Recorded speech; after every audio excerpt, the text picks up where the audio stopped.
Looks like we're here. On the next all-new episode of Fooly Cooly Shoegaze. Oh, gross. What is that? It's real.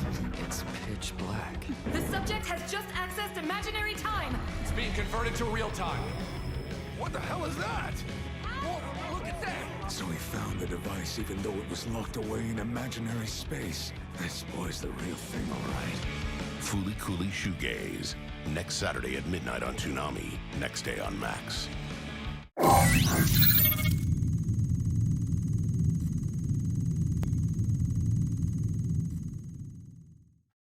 The following program may contain coarse language, suggestive dialogue, and discussion of violent imagery and sexual situations. It is intended for mature listeners who can tell the difference between facts and opinions.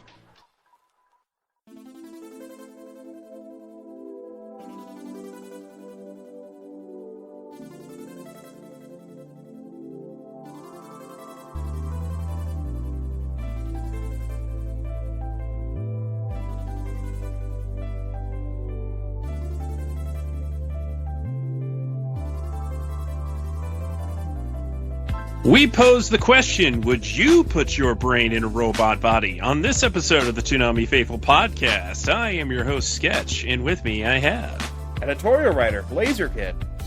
And we have two returning guests. Former director of social media for Toonami Faithful, Celia Rose. And... fake nerdcore rapper and former current technical whatever writer, possibly for Toonami Faithful. Yeah! Karl, we did it! We got him! Hey, better your bandwidth than mine, though. Well, yeah, I'm going to mirror it. I've decided we'll mirror it. 6,000 words is a lot of bandwidth. No images. People just have to use their no images. I mean, all we have for images are what was in the press kit, and it was like 4. So it's not going to go very far. And I already used them all in my tiny, pathetic review, where your review will be the Chad. People will compare them. To be fair, mine was a preview, not really a review. It's just my general thoughts before the first episode actually aired. They haven't sent me a screener for Shoegaze. I don't know what that means. They definitely won't after you publish me. They'll be like, no, verboten, cut off. It's not happening. It's not happening. So we're here to talk about the third episode of Fooly Cooly Grunge Orinoko. But there were some things that I wanted to talk about because HBO Max, I called it the old name. I do that a lot. I call things by their old names. Max. The like Max. Twitter and Max. The one to watch. They when they put up the third episode of Fooly Cooly Grunge on Max, they did add the Japanese subtitled version. So I had to go back to episode 1 and check out that rant that Haruko goes on. And there's some interesting differences, to be sure. I honestly think that their subbed version of the Japanese one is probably not as accurate as it could be, but it's pretty amusing nonetheless. So the subbed dialogue is: take pride in holding the Guinness record for cringe, tell some creeperican jokes, and use Kong Ming's cringe men astrology to unite the cringe, the Han, and the woo. I don't think that this will make a lick of sense when translated, so don't even bother. It's like, you know, that feeling of being left out when you're watching a foreign film in a theater and only the native speakers laugh. And I should note that I heard them say ego in that, so they were definitely talking about an American film when they're talking about a foreign film. English film. Yeah. Could be British. Oh, it could be British. Those exist. Well, the word for film is ega. Oh. Yeah. Yeah. So it could have just been not specific. Yeah. Foreign film. But that's not exactly what it said. What was your take on it, Celia, because you were telling me that It's kind of they like did some creative. they did, yeah. So what they did is it's kind of in the spirit of one of the jokes from the original series, where they do a lot of wordplay off of the onomatopoeia that leads to them just saying "furi furi" over and over, and really kind of leaning hard into the double entendre behind the nonsense. And with this joke, they play off of the word "kimoi," which is like something that's gross or weird, and homophones to kimo. And that's where you get like this rant. And you'll hear it when you listen to the Japanese version. You'll hear them say kimo, kimo, kimo over and over, because that's kind of the punchline of the joke, is even though they all sound the same, it's not all the same word. But like that first episode with that similar gag, it doesn't really make sense to translate it directly into English, which is where we get this like kind of rambly thing, including Kongmin and talking about the astrology of Kongmin. And then I do like that it adds on, like, you're not going to get this anyways, just like when you're watching a foreign film, because they're right. You're not going to get it unless you're familiar with what's being referenced in the Japanese version of this gag. And then like the original series with the onomatopoeia joke, they did adjust it in the English dub and how it was localized there, so it would actually make sense. And so you would have something to laugh at instead of just what weird stuff is coming out of the characters' mouths. Yeah, it's a very clever way of handling localization, and like it is interesting because kimoi being this word that is very contextual in a way that I think we're lucky that anime has recently kind of made apparent to anybody who's watched like a lot of stuff subs, because you know there's a reason why obviously Fully Cooley in this context wanted to translate that as cringe and is a very cruel kimoi, and then this is translated as sus in like Nagatoro for the same word, so it's a little more playful, and it's that aspect of intent, the fact that they managed to follow through on that, not go with like not following anybody else's footsteps, but read the room, speaks to really good technical execution on the dub's part. And I too went through, and through means, because it's not officially available up here in Canada, watched the whole thing through subtitled. And I think there's definitely some scenes that are just a little easier to like pick apart if you can just read them. Mm-hmm. There's definitely stuff in episodes 2 and 3 that I'm like, oh, okay, it is definitely this. Where the dub, maybe it's a good acting, but it doesn't necessarily help the viewer pick up the full context sometimes. There are some rather different line reads. Yeah, there's some beats where it's like, okay, this is what you meant by saying that. And I'm like, okay. And there's some dialogue that they say something earlier in the show, and then there's a callback to it. Mm-hmm, mm-hmm. A very specific way of phrasing it. So I noticed some of that stuff. Which is difficult, because this whole thing is, as much as it's ejecting the typical Fully Cooley structure of like every episode is this nice tight little story circle. It's still grabbing a lot of the other concepts and beats and motions, and so making sure that anything that's being done there with regards to dialogue and that kind of referencing is coming through becomes really important. And I think they did as much as they could. Like, I think Fully Cooley is no Fully Cooley makes that easy. None of them. Definitely not. So this was the subbed caption for like the text on the screen. If there was a Guinness record for creepy, you would hold it. So go on with your Me Too jokes and egotistical lame-splaining. It just proves you're one of the lunatic cringe. This part doesn't make sense when we translate it, so just forget it. And then the dub goes on to, you know what it's like when you're watching something subtitled, because dubs suck, and the only people who laugh are the native speakers. So there's the line. That is, it's a good translation of that part in particular. But I don't know. It might just be my brain playing with my head, but I could have sworn I heard "me too" in the Japanese language too. But Celia could tell me if I didn't. You know, she was going so fast that I would have to watch it again and listen she to is see if talking she said real that specifically. Yeah, and that's where it feels kind of like it's trying to emulate that same energy of that onomatopoeia joke from the original series because it's fast, it's frenetic, it's based off of the wordplay and homophones. So you have to really like closely listen if you really want to pick it apart in the original language.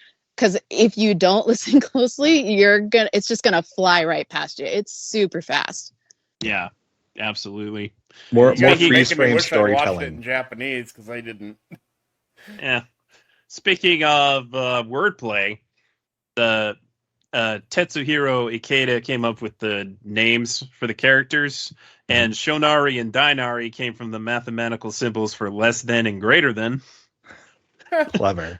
Which is actually kind of sad. Oh, yeah, it is. It is sad. Dainari is the greater than symbol, you know, so like, I don't know. I just feel like the context of naming him the greater than son and then Shonari is the less than son.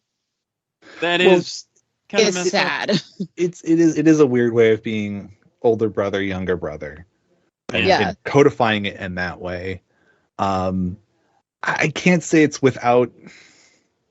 It's not out of place necessarily culturally. Like it's not. No. It's interesting. Elder because brother is always really important, and I say that culturally. I'm like that's still just a kind of global like terribleness in some ways. But I say that as the older brother. I'm right there with you. But it's very interesting because it sets up that expectation, and then ultimately though it is about like Shonari rises up and really seizes the day in a way his brother couldn't find the path. It's like he's the less than, but he actually his results were greater than, and I think it's kind of that kind of inversion. It fits with the vibe of the show. Like it feels very at home here.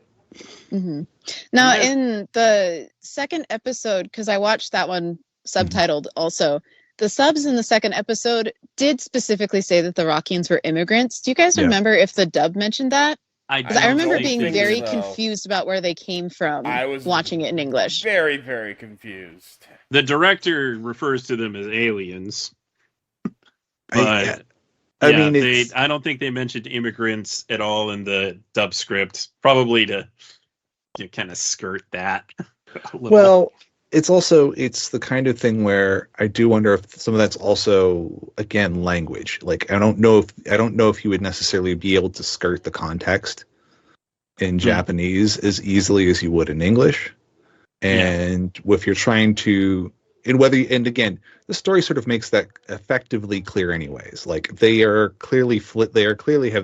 not from Earth. They have clearly fled medical mechanica before.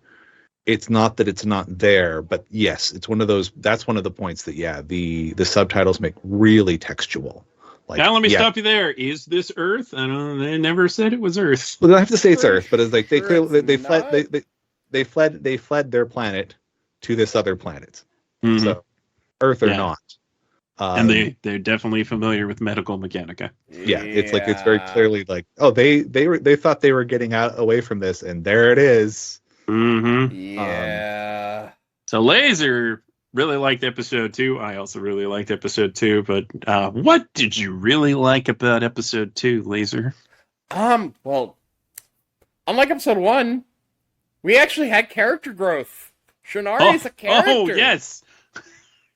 Shonari is a character who we get a good definition of, who's built up, who's got this storyline with his brother.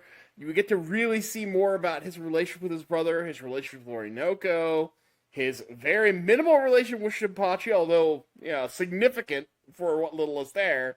We get just that small glimpse of Shinpachi, which we get a little bit more, but he's a good kid. He's a good kid, and I would like to know more about that. you don't have to know more about him because Shinpachi is an analog for Naota. Like he is there. Like this is one of the abbreviated storytelling things that Grunge leans into. Shouldn't do that. It should not. It comes right down. Why shouldn't it do it? Because that's exactly what Fully Cooley did with Naota with regards to Shinji Ikari. It's connection with Fooly Cooley, the original, and I fully enjoyed it. I saw Fooly Cooley before I saw Evangelion, so I also don't know if I would consider Naota an analog to Shinji Ikari because they're very different. I wouldn't say necessarily an analog. I wouldn't say like an analog necessarily, but a rebuttal. And this to me gets into Fully Cooley through from its inception in the original series, and how the sequels have tried to handle themselves with regards to what Fully Cooley did in regards to Tsurumaki saying sort of to Anno, this is how I can do what you did, and gave us the same sort of ontological, coming of age story arc, but with my spin on it. And then Prague Alt tries to respond to that. And I think we're getting a response here to all of that history now in Grunge. Well, and my own thought with there, that same same and more hyper condensation of storytelling that Fully Cooley was built on. If Fully Cooley is doing in 6 what other anime series needed 26, then Grunge is very much saying, no, wait, I can do it in 3, and I can do it for 3 people. I don't think it really can, though, and that's honestly my biggest problem with the show as a whole, but especially that first episode. And honestly, if that's what they're doing, if they're going, you could see Shinpachi because it's Naota, that's really poor storytelling, because you shouldn't rely on previous stories unless it's the exact same character. If that was Naota, then yes, that would be completely acceptable. But it's not. But Fully Cooley has always relied on greater context for it to be fully decoded from the original series. I disagree with that very much.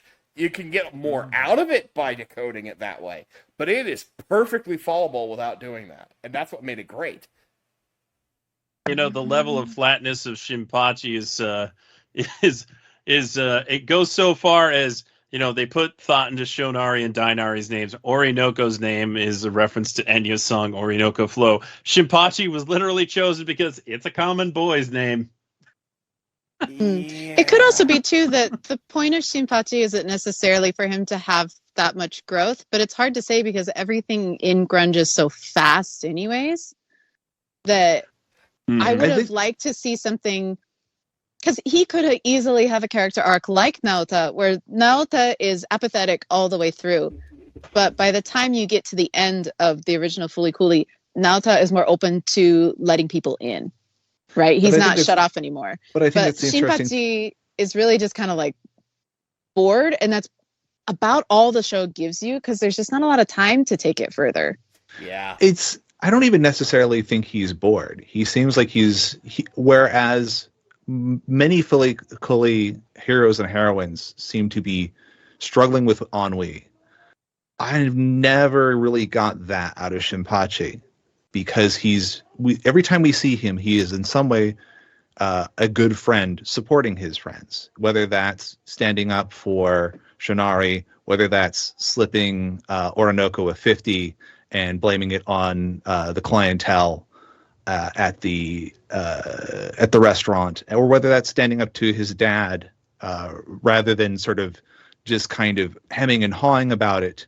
He's there to jump into the fray in a way that is, yes, it's flat, but it's kind of a rebuttal to, woe is me, it's so hard being this age. He is already in some ways self-actualized, and it fits with the abbreviated nature of essentially we start in episode 6 of any other Fully Cooley.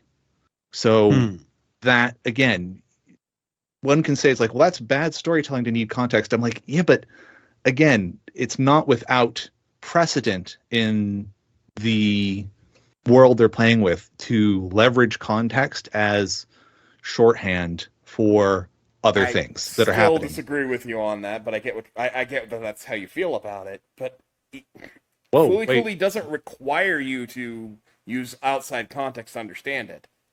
If this does, that is its own thing. Well, in as much as grunge is its own thing from rock and roll, right? Okay, but you're trying to make a you're trying to make a comparison between two different things and saying, well, this did it, so this did it, but the other thing didn't do it, so you're kind of playing doublespeak now. I would say Fooly Cooly does it much more than is obvious. Yes, it can stand alone. Fooly Cooly likes to make references to enrich the experience if you can understand the reference, and there's nothing wrong with that. That's a good choice. That enriches the viewer to review it after seeing other things. That's a great choice. But to get the base level without you shouldn't have to do that to get a base level storyline. I mean, but that gets into like greater aspects of like media literacy generally. Lots of things base are built. Level. Yeah. I think within grunge itself, it's really apparent that Shinpachi doesn't get the same level of attention that Orinoko and Shonari do in terms of telling their character's story and motivation. Part of it could be because he is such a confident kid that he really doesn't have any like deep. He doesn't really have very many worries the way Orinoko and Shonari do. He's the only one with the family left by the end of the show. Right. Yeah. And you know, even if we want to say, okay, he's a stable one, why don't we find out? You know, they spent a lot of time doing random things that didn't really go anywhere. Why don't you tell us why he's stable? That would be interesting. I don't know I don't know if culturally you need to know why he's stable, because culturally you'd be like, his father owns a business. He is the inheritor to that business. He is the only person there. He has a future ahead of him that you don't necessarily need to say to anyone. But he doesn't want to have that future. Does he though? Because he's sitting there. No, he says he doesn't want to follow in his father's footsteps. He still buys that knife, and you see him sharpening it there at the end of the show. He still wants to be a chef. He still wants to be a chef. Okay. He just doesn't want to be his dad. We could have had more focus on that too. And we have these other two I agree with that. That have all this focus. And there's more here than I was seeing. You're giving me some interesting points here. But they don't play with that. And they should have. And they had. I don't think. It would be great if they had the space to, but if you've got 3 episodes, no, they had three episodes, and that's part of the problem with this show as a whole is it's trying to. Could have used a fourth. Too little. They could have really used a fourth for sure, but even then, there's a lot of moments, particularly in episode 1, which is the worst of the 3 by a country mile, where they're doing things that don't really go anywhere. Shinpachi's own episode really wastes time. What? Explain it. What didn't go somewhere for you? There were a lot of scenes where they're throwing stuff into the river, and it's like, okay. And then we rescue. Shonari falls in the river, okay, but they don't build anything with that. And there's a lot of little scenes like that. I don't have specifics because it's been a couple of weeks. Well, the mundane stuff is part of Fooly Cooly. Yeah, right. Yeah, I agree. That is. I mean, that's not just. Not only is it part of Fooly Cooly, it's like that is a callback to the original with the kids running errands when they shouldn't be in that 3-wheel car. That's a callback to Ide's dirty jobs that he really shouldn't be doing as a middle schooler. That's not without precedence. And it's a way of, again, trying to tie. I'm not saying any one of those things were bad. It's a matter of if you're going to only do 3 episodes, which is the big problem with doing 3 episodes with Fooly Cooly, which really does need downtime to really be Fooly Cooly because we have a lot of the mundane. You can't rush through these things. That's a lot of the problem with it being 3 episodes. I really interpreted the first episode as setting everything up rather than being Shinpachi's, like, setting up Shinpachi for us understanding his motivation for why he wants to do the things he does. But Orinoko and Shonari's episodes are definitely setting up for why we should care about them. And I think that's why episode 1 is so stark. And probably why it feels like Shinpachi doesn't really have much of anything. There were so many pieces that they had to set up for that multi-perspective approach to the story to work. And that's what's kind of unfortunate is while it's great that by the time we get to the end of episode 3, Shinpachi is content, right? Even though at the beginning he was like, I don't want to do what my dad does, he still ends up being like, okay, this is what I want to do.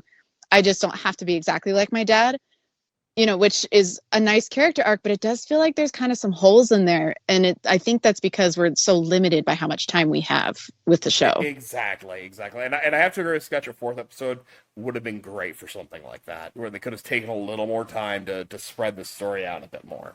It's not like there's no good ideas in here. There's some really interesting ideas in here. The execution is heavily limited by limiting it to 3 episodes, and it really hurts it. I don't know. I just feel like if you give it 4, though, then it has to tell you everything a lot more. It can't just show. It can't just give you the scene. It can't lead. You could argue that for 6, but I think a 4th episode would allow them to spread things out a little bit, show more of that mundanity to get more of that Fooly Cooly feel, and give us a little bit more for Shinpachi, and we have the setup. I think that really would help. You don't have to explain everything. I mean, Fooly Cooly didn't explain everything, and that was 6 episodes. That was double the length, and they did not explain everything. I think they explained everything they needed to. Yes. There is the red herrings of all the lore and all the stuff that the anime is often enamored of, and particularly Gainax was enamored of, leading into Fooly Cooly. Ava loves its lore, Nadia loved its lore, and part of, you could argue that the same thing applies to Fooly Cooly. There's all this stuff that they just kind of only give you impressionistically, or that leans on the context of, you've seen these kind of anime villains before. We don't need to give you the details of why they're bad. You just know that there's a big bad. Who cares? It's about these characters. And I think this is the second derivative of that. If Fooly Cooly is speed, this is acceleration, right? But towards that, that's not going to be to everyone's taste. This definitely ejects the idea of every episode if you go into this expecting that like everything's going to give me a clean story arc for each episode in the way that Fooly Cooly did, where yes, there's this overarching setup, and then everything else gets its nice little story circle as well. There's not the time or space for this, and the fact that they at least came up with this 3-perspective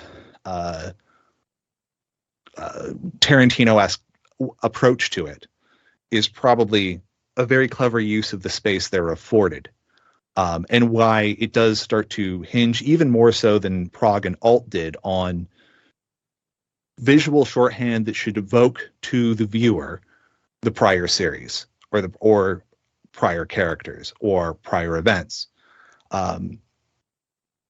But I get where that's not necessarily going to be if what made Fooly Cooly to you was not just the larger scale messages and the smaller scale visuals, but the explicit storytelling structure of 6 episodes that each are an episode, which was maintained in Prog and Alt. It was something they very much, while they ejected and responded to many things that were in the original, they kept that structure as an anchor. This does definitely pull that anchor up, because there is no, 3 episodes is a rough sea. Yes, absolutely. I really feel like one more would have really helped us, is what I was trying to say. And I don't disagree with you that 3 episodes definitely, limits it. Although I love the multiple perspectives. Actually, that's like my favorite thing about Grunge is the multiple perspectives. That's a really cool idea. I just feel like they probably should have done one generic overview of the events and then focused on each one of our protagonists. And I think that really would have made it punch a lot better. I don't know, because that kind of gets in the way of it's definitely trying to be, like I said last time, it's trying to do the, what I cited in this article too, the classic Japanese play, the multiple perspectives. Whoever's editing this should cut this part out while I look this up. No one's going to edit Rakugo? this. I guess? No, not Rakugo is comedy. That's comedy. No, not Rakugo. Rashomon. Rashomon. Yeah, that was it. Perspectives there. If you try, I'm not going to cut it. I absolutely know you won't. You think I'm going to look for that? Not after, yeah, because we're only like, a handful of minutes into what will be a 3-hour conversation. No, I'm kidding. Well done. Kidding. No, it's actually, we're 28 minutes in already. Okay, I'm gonna stop.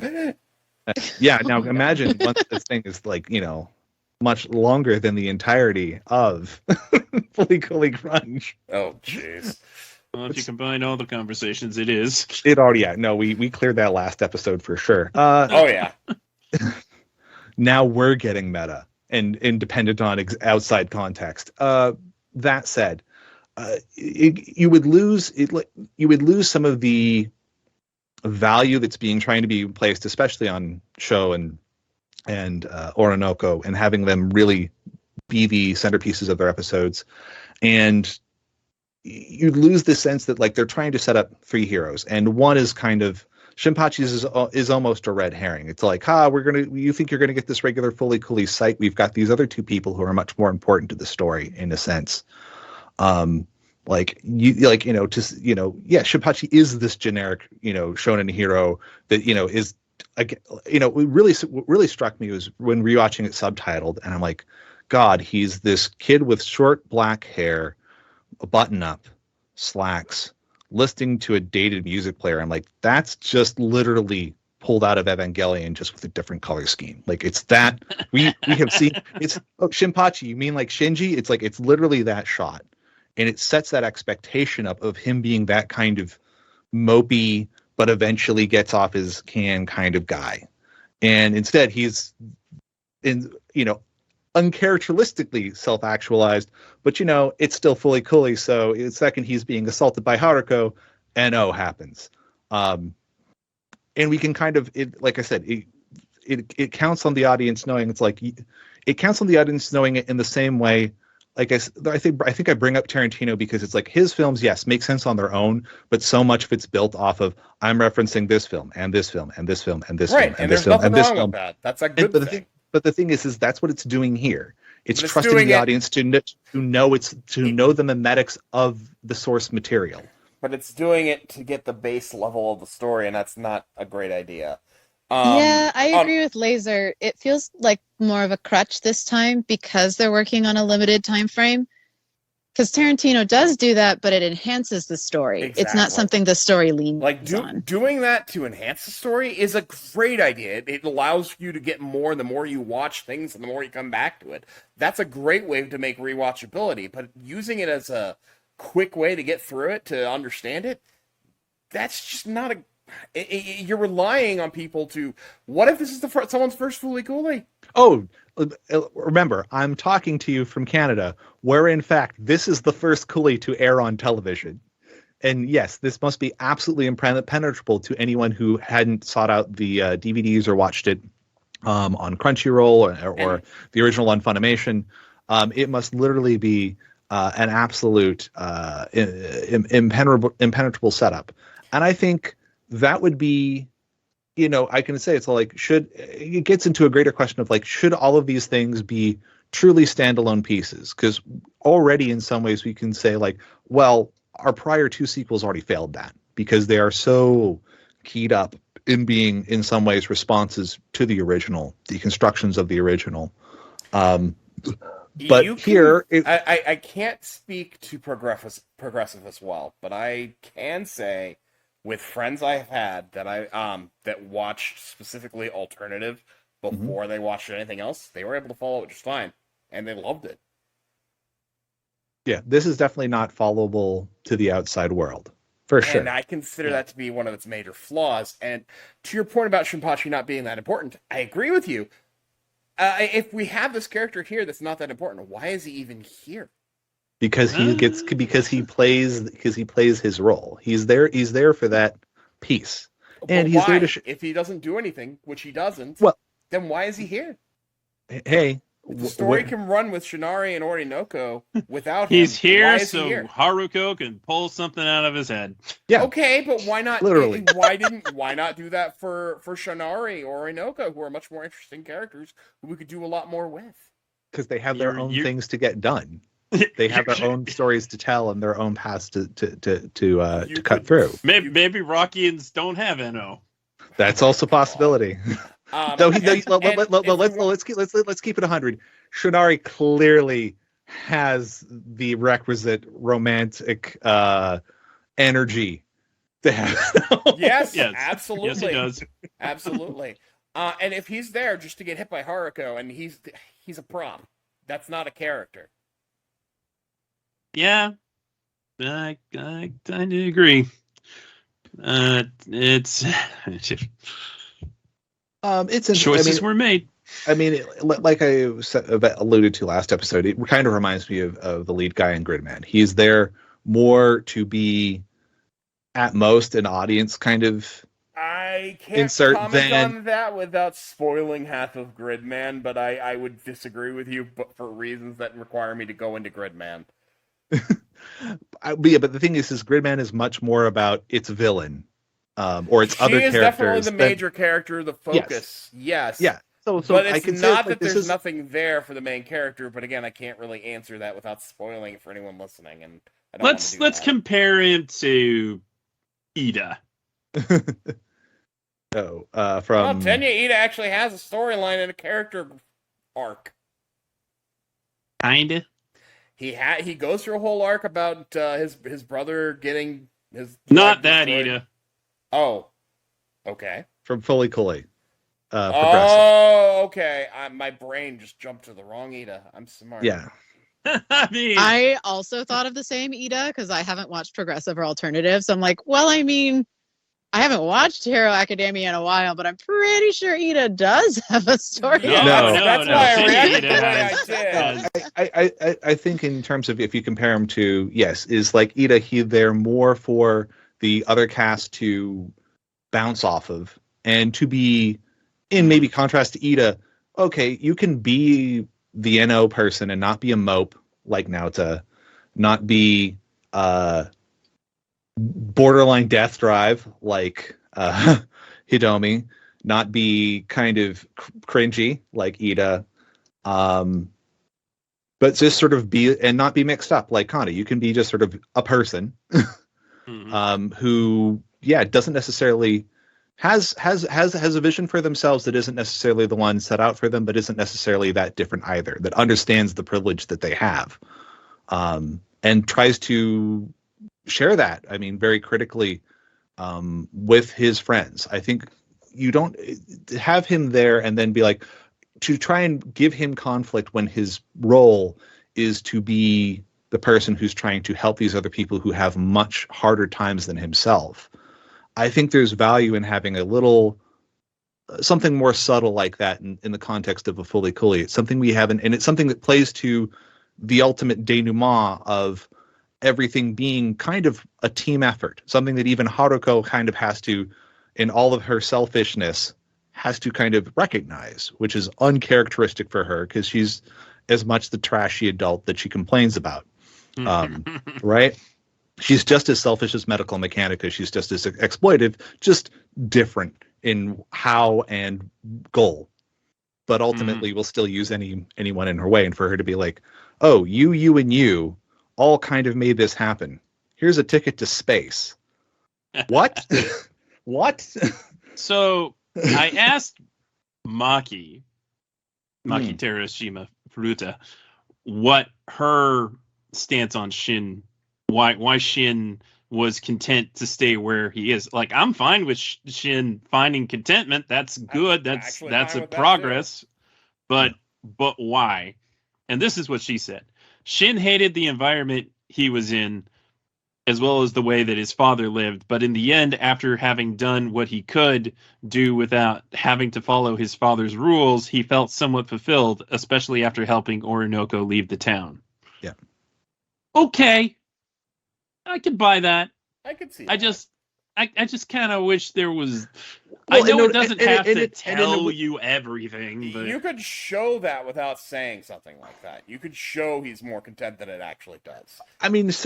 Showing him out behind the shop, sharpening his garbage knife, is kind of when previously he seemed kind of sulky about having to do anything. Not now to sulky, but still kind of like, I just want to kind of listen to my literal 1980s original version Walkmen. Let's see, Star-Lord? There's like I said, I think there's a lot of stuff that even if it doesn't count on the context of Fully Cooley, counts on a certain cultural context for sure. Like I've eaten in shops like the one Shinpachi's dad ran. Fantastic. Best tuna belly I ever had. Absolutely delightful meal. But these are the kind of rundown hole in the wall places that, I mean, oftentimes the idea that you'd even see a kid in there interested in taking them over is just foreign. It's usually somebody who would make Shinpachi's dad look like a spring chicken. Yeah. So that, again, you almost kind of have to like have seen it or one way, like either it's part of your lived experience or it's part of what you have taken in terms of learning about Japan to sort of understand why that's interesting. And also the fact that that's the payoff at all ends up being kind of a response in a weird way to Fully Cooley Alternative, because Kano was not fucking happy at all about Pets leaving on the rocket, and that is in dramatic contrast to Show and Shin. That's a good point. That's fair. They're like, God damn it, get the fuck out of here. You like, because at least Shinari found something other than juice to drink for sure. He can feast on the blood of his enemies. Like, how did his brother never figure that out? Because you know what, with the dynamite, it's all charred. Yes, of course. Gotta Makes go perfect fists sense. and blades. Yeah, I mean, again, that gets back now into... he's a rock vampire. That's pretty metal. The vampire isn't in the rocks. He is the rocks. Rock and stone to the bone. Yeah, it is that kind of counterpoint. And then the thing that surprised me further was ending on the line, "Good morning, Mom," and that's one of our opening early lines in Progressive. And again, this flip of the mother-daughter relationship. It's like, yeah, I get it. It's very annoying when a piece of material, a song, animated series, whatever, really hinges on or can be enjoyed so much better or clearer if you know what it's sampling from. But that's, in one sense, if you're going to call something Fully Cooley grunge, that's a very fair way of building your series, because grunge is a music genre, borrows from metal and from punk and from art rock and from 60s psychedelia and all these bits. And you don't, and to be fair, good grunge music, you don't need to know that to know why to enjoy it, but it's obviously better if you can have it, and that fits more with our traditional Fully Cooley models than this. But the really abstract stuff did get that sort of in that second level derivative from speed to acceleration. And I don't know, it's like, I get it's not going to be for everyone. It shouldn't be. It can't be. They boxed themselves into a corner with this production, and they really should have given... Mont Blanc hit so far above what I would have expected for a junior studio. That's what bothers me more about them not getting 6 episodes. Because I think they would have actually been able to really do something outstanding with it for a I new would studio. agree with you there. With 6 episodes, they could really do something cool. And But with this format, though, the way they've set it up, I don't know if they really needed 6. I feel like it really just needed like maybe 15 more minutes. Like even if they just did extended length episodes. Yeah, I think that may be the other thing is the other thing that we're not realizing. And actually, the second you said it, I'm like, yeah, the other problem is Fully Cooley had no problem doing a 35-minute episode if that's what it took to bring it home. That would have been, that actually makes sense. We don't need an extra episode, just more time on a few. If you gave these each an extra 5 minutes, basically, so broad, so I think for the first couple that would bring us out to 30, and then for the last one would only still bring us out to 28. Which I honestly, I know you guys don't like the Orinoco episode as much. That one and maybe that's personal context for me. It really hit home. I actually really did like. I didn't like it as much as Shonari, but I did like the Orinoco episode. Orinoco is like that whole The end of from that the hit me pretty hard. well from the opening visual for me, like her being in that particular thing. Besides, when I go back and rewatch it, I'm like, oh, okay, that's like a callback to again like Garbage Planet, where this is just like in Progressive and Ide's line of work and so on. But just the visual of her sliding down into this pit, and there's this big mining shaft, and it's just immediately calling back to me memories of visiting my family who grew up in these abandoned, effectively mining towns, and it's the same photorealistic stuff too. Well, no, the thing is it's this. I have photos that look like it. Like of these huge mine shafts and these fucking toxic pits full of water that are now super fun sites and all that. And seeing her slide into the stuff, I'm just like, holy shit. Like it's again, one of these things where it's like, I can imagine if you don't have that context, it's just not going to connect at all. You need to see that. And then the contrast of like, that is the above ground thing. And then there's this below ground thing, which itself is almost a reference to, Nausicaa Valley of the Wind, because we have all this bioluminescence, but she's wearing a mask implying it's toxic underground. Like from the jump, I'm just like, it keeps going. And then the way like like her father's final scene is unreal because it's both heartbreaking and funny and kind of making fun of Yoda's death in Star Wars all at the same time, and I'm just like, how the I can't believe there wasn't a third one. Yeah, it's the rule of three, not the rule of two. It's just unreal. Like it is satisfied. It is too dense. I think I don't think it's a kind of storytelling that a lot of people are going to, even if it wasn't also then contextually dependent on all this stuff. Just the pace is, even in its quieter moments, somehow relentless, which is wild. There are definitely quiet moments in Shonari. There's definitely quiet moments in Orinoco, but it ramps up so hard. Last time I said I don't think there's a verse pattern, typical grunge pattern, music pattern to fully coolly grunge, and I feel like I'm kind of wrong here because they all have our quiet intros and then just build up into these crescendos until we finally get our denouement. So we get our first verse and our chorus and our first verse and that chorus, and like a chorus, it's kind of the same but maybe a little different, and then we finally get our last chorus here and our actual closeout and our the musical theory, it's coming together. Oh gosh, it's almost like I wrote 1,000 songs. I say, staring at my DistroKid page. Complete coincidence. It's interesting. I feel like it's bad because this is episode 3 and we should be talking about that episode more, but it does hinge on the context of the prior two, and damn, it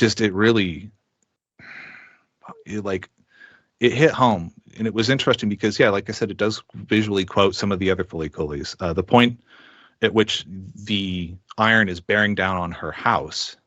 And you see that, it's this natural disaster thing. And Alt kind of does the same shots. And it's the same shots that are, I feel like they're somewhat intended to evoke some of the footage that was surveillance footage that came out from the 3/11 earthquake and tsunami.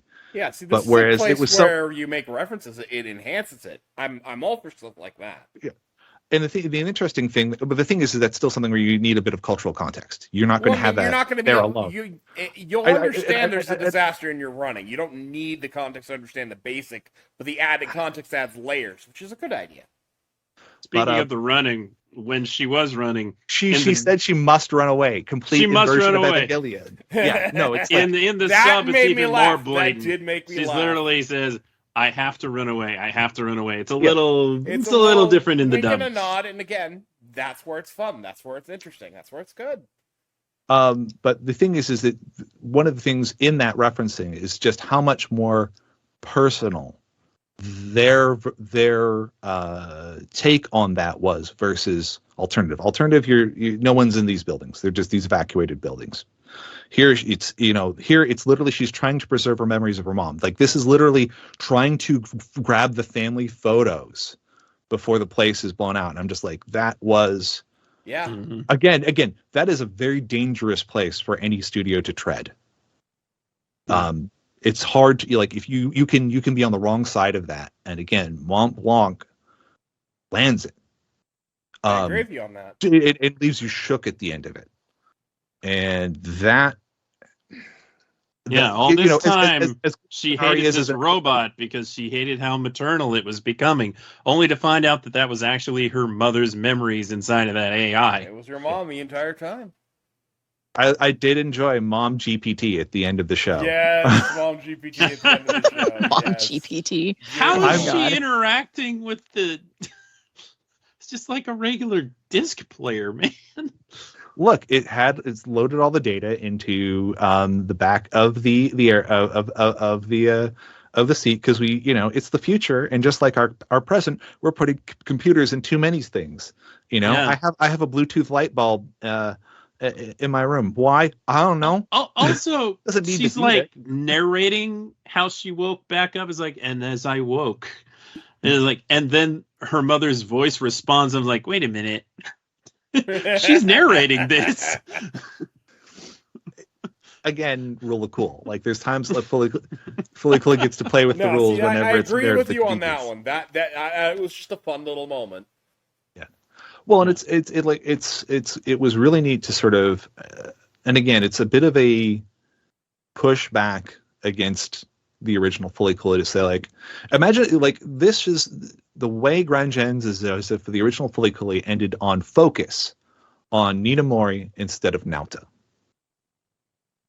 Like it's that kind of thing where it's like it's a shift to focus that I think is very interesting because it's like the players are there, the parts are there in prior series to take the spotlight off of our initial lead in any of them, and we never do in anything prior. And this really uses our three characters to kind of roll that forward. It's interesting. It is an ensemble cast. They are a 3-piece set. There is bass, drums, and guitar here. Maybe our fourth episode would have been our vocalist, but we have some people playing double duty. This is not just an extended Nirvana reference, but it is. As much as I've complained about it, there are some really cool ideas in here. I certainly feel like I'm glad they made it. I really wasn't sure about them doing more. But I'm glad they made it. I'm really glad they made it. I'm glad they got this studio. This is a great way for a studio to introduce itself. I'm not mad that it exists, but I probably would have been happy either way. There's enough here that, it's interesting. I kind of feel about it the same way I feel about Progressive. I don't think I'll ever go back to it, but it was neat, I guess. Alternatives is the only of the sequels that I've actually gone back to multiple times. I've gone through both multiple times. Hey, power to you.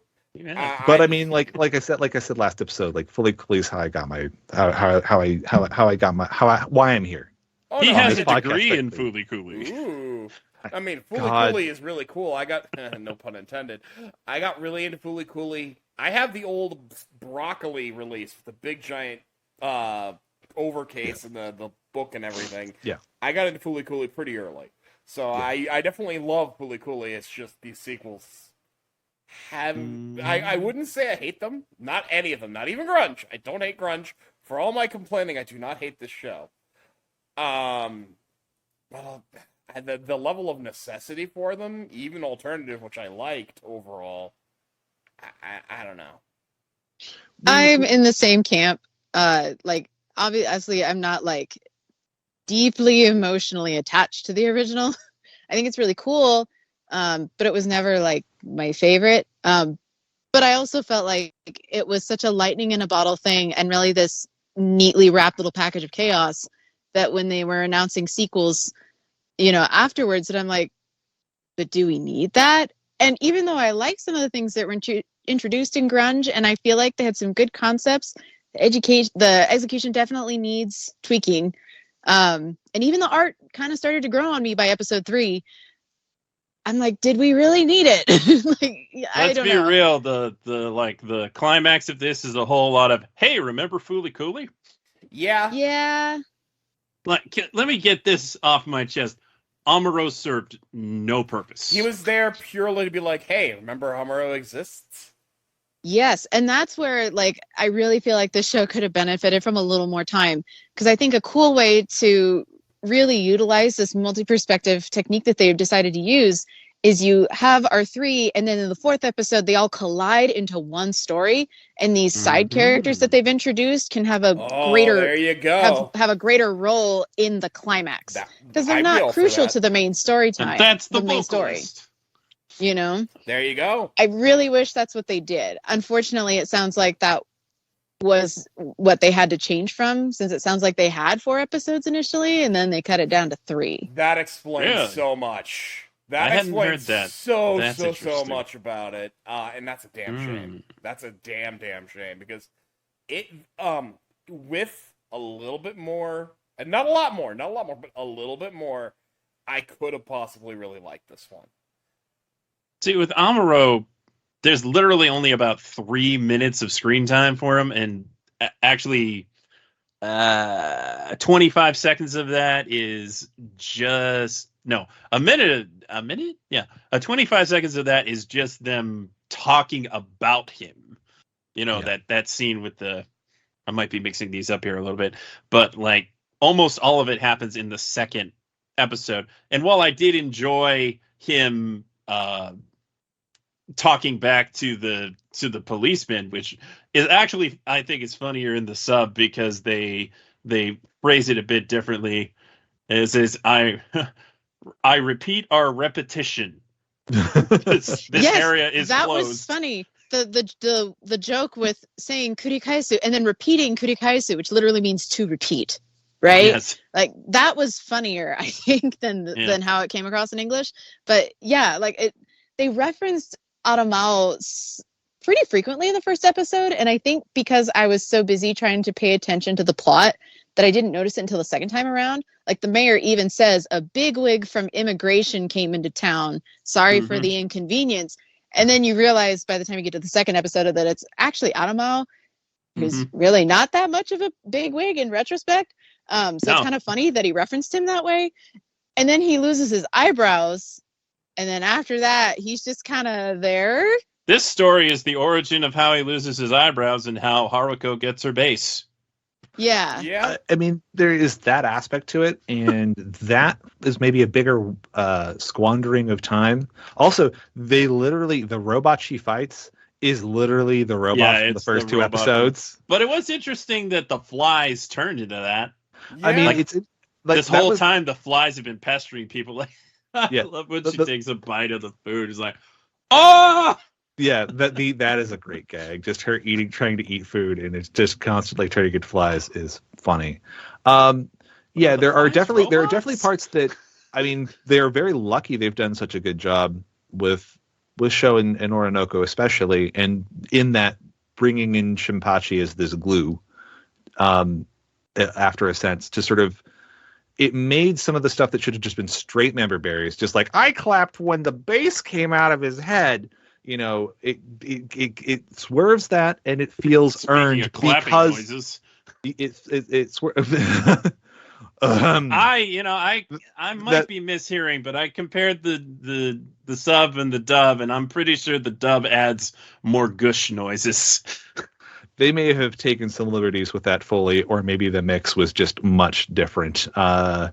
A little louder. That's possible. There were some people that commented that the mix didn't sound right. Honestly, that goes back to the prior 2. That's a whole separate tangent, which I will get to after sort of finishing up, I guess, my thoughts on the extent to which it kind of squanders time just trying to with its more direct fully quoting.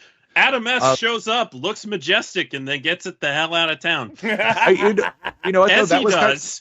That was fun. That's Adam S. I can't be mad about that. I have no problem with that. I was like, and also, look at that. That looks so cool. There he goes. You really got to give the studio credit. They executed. Like that is like Adamesque is not an easy thing to visualize regardless of your medium, and that looked sick.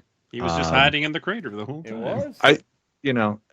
And that's kind of a neat touch. Just this, I mean, that's very on brand for like Haruko to be constantly chasing something, and she was right on top of it the whole time while she was building her bike back together. Yeah. I did really enjoy Orinoco and Haruko's back and forth. I did that was probably also just the healthiest single relationship Haruko's ever had with a teenager. Yeah.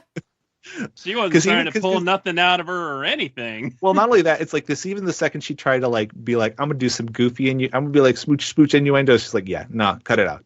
Like props to Orino's like, I don't want to fall for this shit. Your mom's cool. Everybody can see that's a robot. Yeah, it is a wonderful contrast for sure. It's a little cold, Orinoco. just a bit. Well, and genuinely cold, not Hidomi Tsundere. Genuinely like, no, we're not doing this. No, we're not doing this.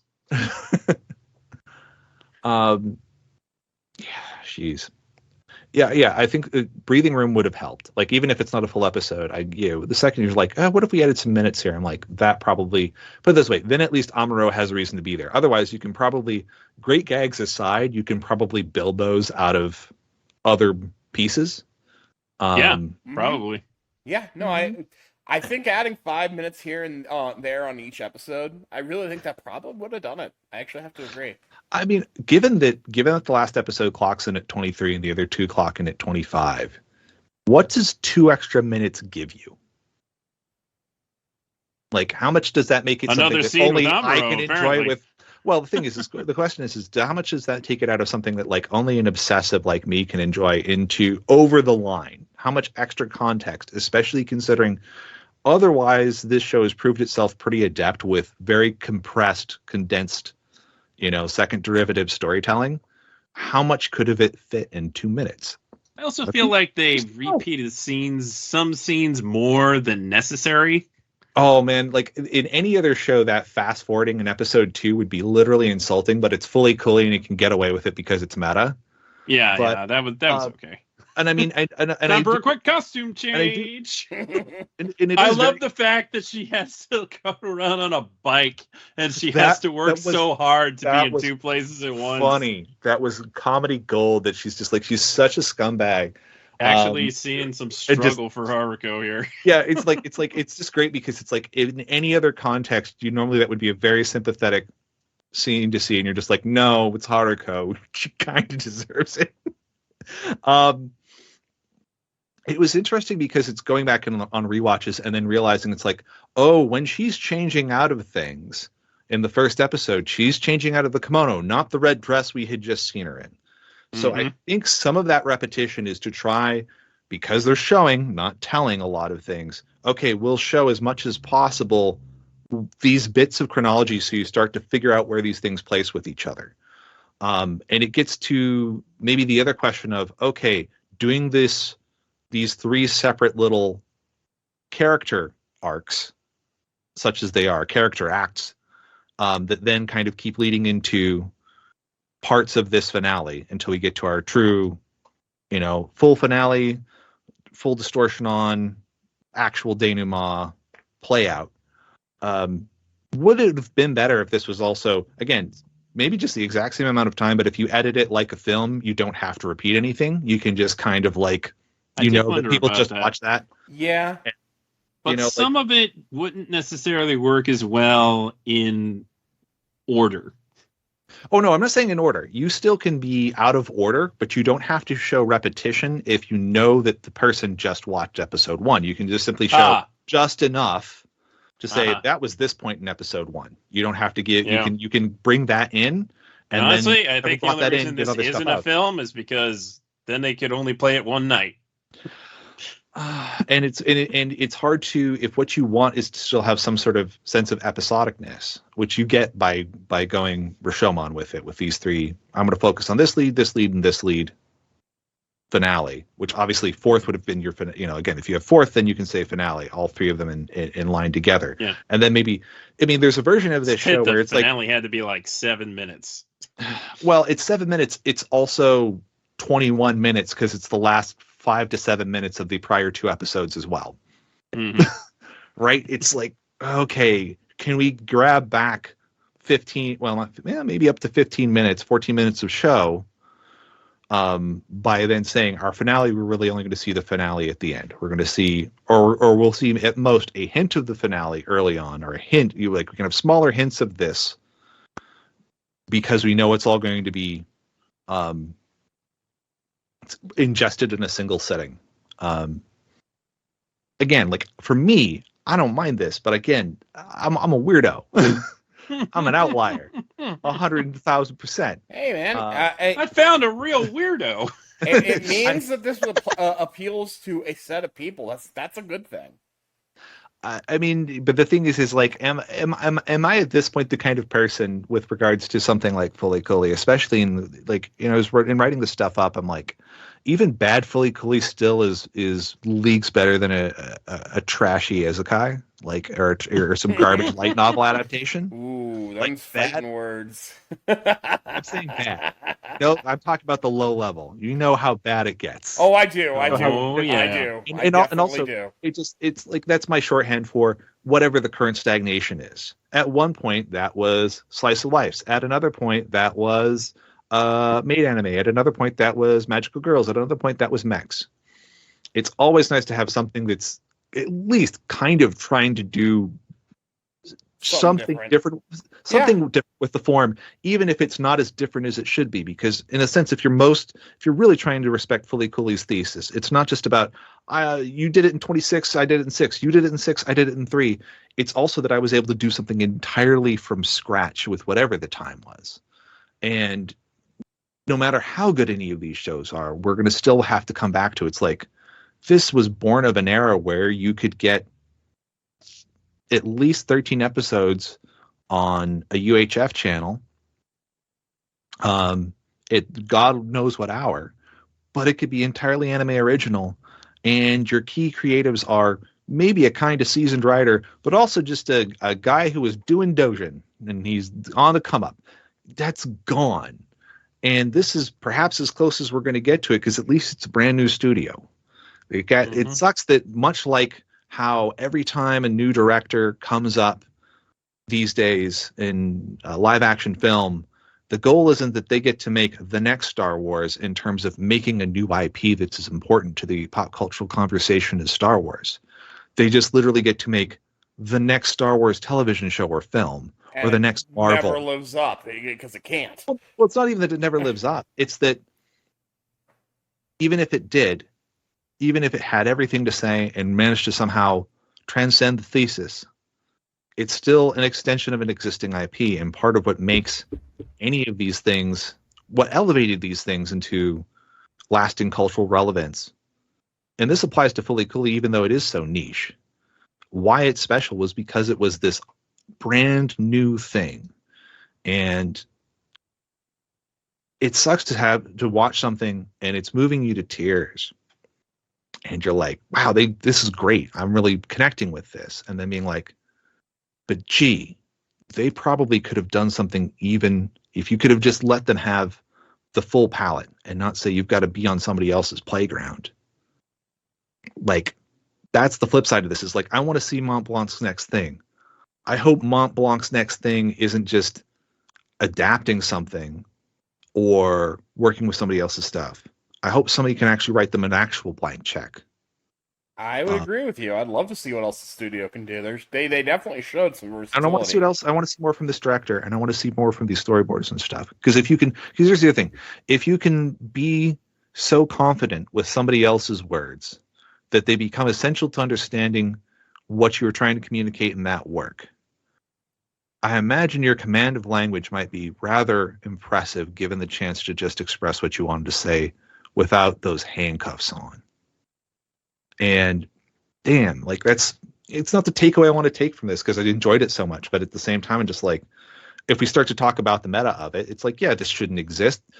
Fully Cooley was promised to Kara to pay off a debt that Gynax owed them because Kara gave Gynax a interest-free loan. And instead, they're like, hey, we'll pay you back the loan with cash. How? Because we sold Fully Cooley out from under you to your partners at IG. They didn't even know that we had promised it to you, so there's bad blood for no reason. Wow. No wonder Gynax got embroiled with in a sex scandal afterwards, because the only people left there, at least in the management levels, unfortunately, are trash. And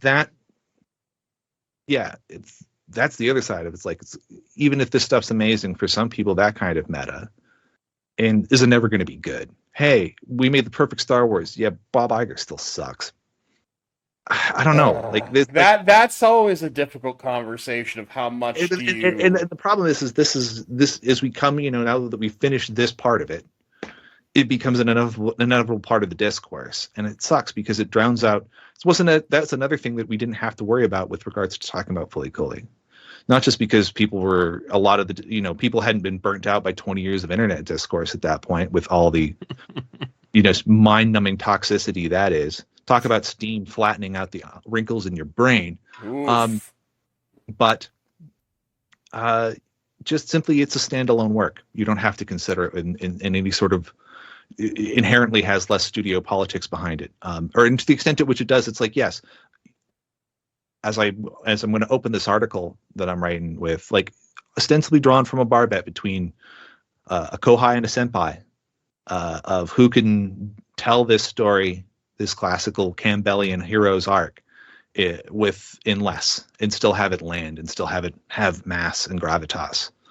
And it sucks because I feel like they managed to have something with mass and gravitas in 3 here, but it's also still bound up in everything that comes before it, not in the fun ways of all this referential stuff, but in the grimy adult world ways, in a very Fully Cooley sense of, backroom deals and over drinks in shady sushi bars with rotten not piranha meat.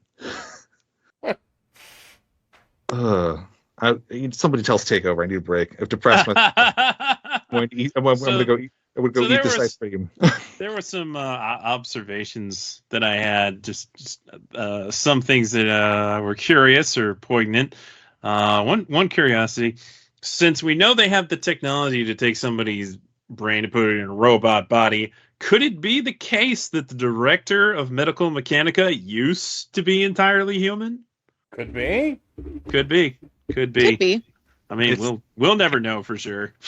It's a nice bit of follow through because it's, as we get the original show, Adamus was inside of Conti. So we know that there's this whole aspect of putting things inside of robots is there. I mean, Nauta gets eaten by the same robot repeatedly. Like, it's all, it's not without it's following the rules of the world.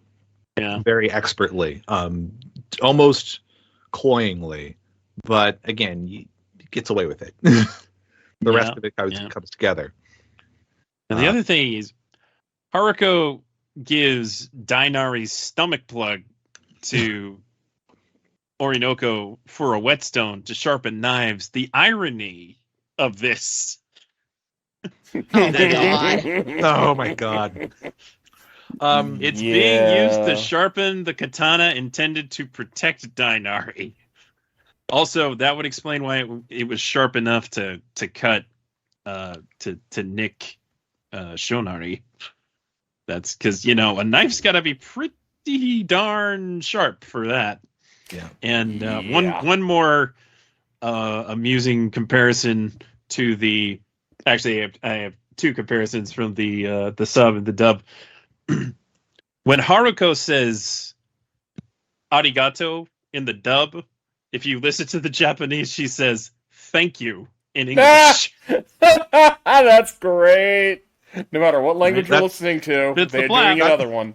That's how to do it. That's how to do it. That is how to do it. That is a nice touch. I do like that. So a callback to a prior conversation that you have that I was talking about how it kind of follows through if you're watching it subbed when Orinoco and Shonari were having that moment and they're talking about how he would leave food for her, and then she said, "Oh well, that's not a really good trade. A katana is really expensive, and it's not really a good trade for the food." In the Japanese, it's more along the lines of, "That food sure was expensive." And then later on, when they're doing their goodbyes, in the dub, they say, "Oh, it's going to be more expensive. Make me another katana." And in the sub, she says, "This keeps getting more expensive." It's different context, and I find it interesting. I wonder why they did that differently there. Especially because there's not flap for a lot of that, so it does that. It just depends. I have friends who work in localizations. I've heard many a story. A lot of it just kind of depends on what gets approved. For localizing subs, you have the team that works on it, and then they send those subs for approval. Like, subs don't just go up willy-nilly. Of course. Right. They get sent back to the parties involved for approval, and then they say, "Yes, we want it like this. Yes, yes, yes. No, change that." So that's where you have some discrepancies between the English dub localization and the subtitle localization. It really could just be that's how the subs are approved and that's how the dub was done. Yeah. It might not have any more meaning than that. Yeah. Especially because there's always the possibility that they're not even necessarily the same teams working on these things. Yes, it's highly likely they're not the same team. Yeah. Production parallelization long being the pattern since the 1990s, right? So there, and also weird requests like from studios at points. Like it took, Gainax always wanted second children, always wanted plural. Why? God, don't get me started on that one. And while technically, boy, it kind of plays out. It's weird English. Really weird. So that there are going to be those kind of little things where it's all like, well, why is there this discrepancy? Well, this person signed up for this person signed up for this. These got handled in these ways. It's just annoying. I used to be a children, but I ain't never been a boy. But it is annoying here because in something that is so dense as grunge is, any little shift in context does have an outsized level of impact on comprehensibility. And that to me is maybe even more egregious than having the space in the first place. Is like, okay, well, we've got this, it exists. Now we have to do as much as we can to make sure that that's threaded through as best as possible for the viewing audience. The general context is still there, at least, though. It's never in truly edit list egregious type territory between the two, and that's why would it be like? It's a fully coolly. It was always way out of pocket, and it's a fully coolly that's designed with a dub in mind. Yeah. So, all right, we got talkbacks of various flavors. This one, I'm cheating. This wasn't actually one of our talkbacks, but I really liked what Cody had to say about this. So I am Cody Stilfies. Writes in, I know folks have opinions about Fooly Cooly Grunge, but man, is it gorgeous. Mont Blanc did something special with the visuals on this. Like with Spider-Verse, they've created a style that beckons you to freeze frame, hit pause anytime, and you get a beautiful still. I don't disagree with that. I don't disagree with that either. I feel like it really... I disagree with that. Okay, go for it. Some of the models are not very attractive. Well, yeah. I think let's not freeze it's frame on the mirror. I think it's a gross overstatement to say that you can freeze frame on anything and you have a beautiful shot. However, the art does have strengths. The backgrounds were always good. And I feel like the cinematography and the storyboarding was pretty strong, even when the character models were kind of ugly or the animation was a little weird. That's fair. Like, I guess you couldn't freeform it anywhere, but a lot of places you could and get something interesting. I mean, I think part of that, when people say stuff like that, I think they're speaking to more background design and usage of color. And I feel like definitely in terms of use of color here, it's just as confident as anything that's come before it. And while not necessarily trying to fully ape any of them either. It's not the original show. It's not the cooler palettes of Prague. It's not alt take very much. It's alt very much tries to do a take on the original show. If I were to the palettes that reminds me honestly the most of are some of the more saturated scenes in Evangelions. A lot of those reds and yellows that are themselves in terms of Evangelion calling back to the saturated sunsets and color use of color in shows like Dear Brother. It really there's never anything out of place in that sense. Start to finish, everything kind of is cohesive. I don't know. Sometimes it looks kind of gaudy. No. It was pretty ugly at times. I agree that they were intentional in their use of color. Color cohesive. Yeah, and they were intentional with their use of color. And that's the thing, right? I can see where there were attempts made. However, from a subjective point of view, it's still an ugly show. I would like to get behind it, and I definitely think it has strengths, but I think it's ugly. There are 3D CG studios that, and I'm not even going to compare it to Orange because Orange is on a completely different level, but you have studios that utilize 3D CG in ways that are, I guess, a little bit better executed, at least in terms of their models. It could also just be taste. Some people are okay with the models. Some are not. The studio that they outsource to, Teapot Studio, mostly does video game stuff, and their work is also not the most attractive. That's kind of what you get. Teapot, really? Yeah, Teapot Studio is who they outsourced. It's the Fire Emblem people. Yeah, so and that's kind of what it is, right? You get what. Oh, I better not tell my friend that. He'll hate it even more. Yeah. But it does have strengths. I'm not going to deny that. I still just don't think it's a very attractive looking show. Unless I'm mixing up teapots.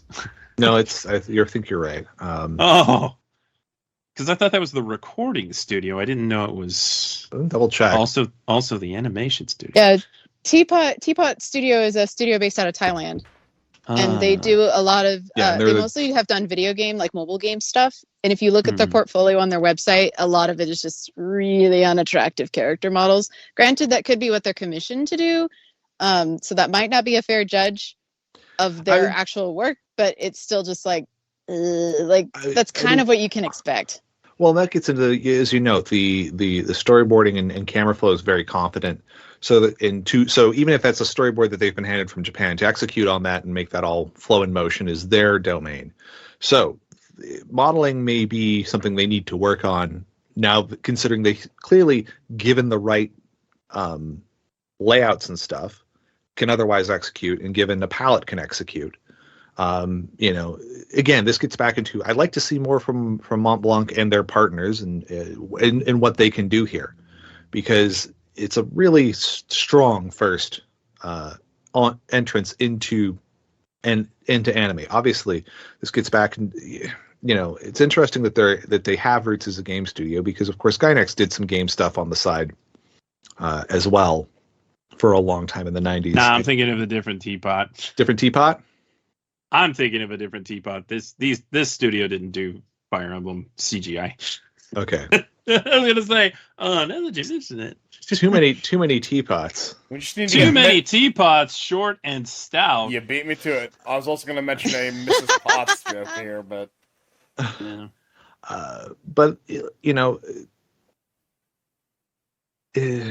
However the staff, whatever their background is, there's certain things, that they do seem to have nailed down. Whether the aesthetic works for everybody, there's certain fundamentals they seem to have in check, which, again, not everybody gets, and that I think are very easy to screw up in 3D, as I said last episode.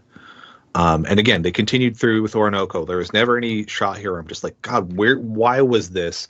And the shots that that are maybe the most important to land, which is like you are explicitly visually quoting the original Fully Cooley. Here's the truck in the 360 everything. Yeah, they did it. It's that shot. And exaggerated further by the end of it. I really did not expect a horn job. But is what it was. But it holds together. In the sense, maybe that's part of the problem. It is very consistent. So if it works for you, great. If it doesn't work for you, it never will. It's never going to find a moment because it is tremendously consistent across it. I think. I mean, if somebody can point out a scene where it's like, no, they really just completely bailed that, by all means, air me out. Some of the action scenes in the first episode don't. Yeah, and actually, because I actually just rewatched the first 2 episodes subtitled earlier today. When Haruko is with the mayor in the bar, and he gets her a beer, right, and she's drinking it, her hand kind of skips a few frames. Like, it goes from being down and then just jumps to her face. And I didn't notice that the first time around. That's where I'm like, wait a minute, what happened here? And you noticed it while reading subtitles. Yes. So maybe that's why you can notice it. You're having to pay attention to the screen. That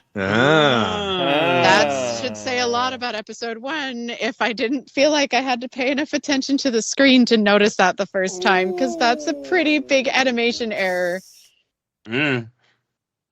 I definitely feel like the first episode was the biggest weakness of the whole thing. It does, in a sense, very much set up a bait and switch. It is really trying to set you up on. It is, however, essential. I mean, it's essential, but like I said, it's a bit of a bait and switch. It opens up on very, very normal Fully Cooley type things and plays that right up until it has to delaminate for it. And then the normal Fully Cooley things it's doing aren't our normal Fully Cooley first episode things. They are our normal Fully Cooley last episode things. And that is just, that's always going to feel a bit jarring. That'd feel jarring even if this had been the first time anybody else had played with Fully Cooley's universe, but after 2 other things that very much still held to the original structure. Yeah, it's this weird gear shift. You've been you thought you were going to get this show, and then you really don't realize until you're in at least 2. It really isn't by the title card of episode 2 that you realize, like, oh, they've built this entirely differently. We're not going to just see like a flashback and then jump back. It has to be. You've got 3 episodes to play with, and again, down from 4. And 3 TV episodes, not 3 OVA episodes. Yeah. 30 minutes would have gone a long way. Like I said, what do you do with even just an extra couple here or there? Especially with something that's already that otherwise seems very happy to be dense. Okay. And again, take a look at what Fully Cooley occasionally would do with 30 seconds of just stuff, quickly showing stuff on screen to click in whatever the realization was. Well, we've got 4 times. We added 4 times that. What could we have done here? Do we need to have end credits that were that complex? Could we have just cut? I mean, it's a fine song, but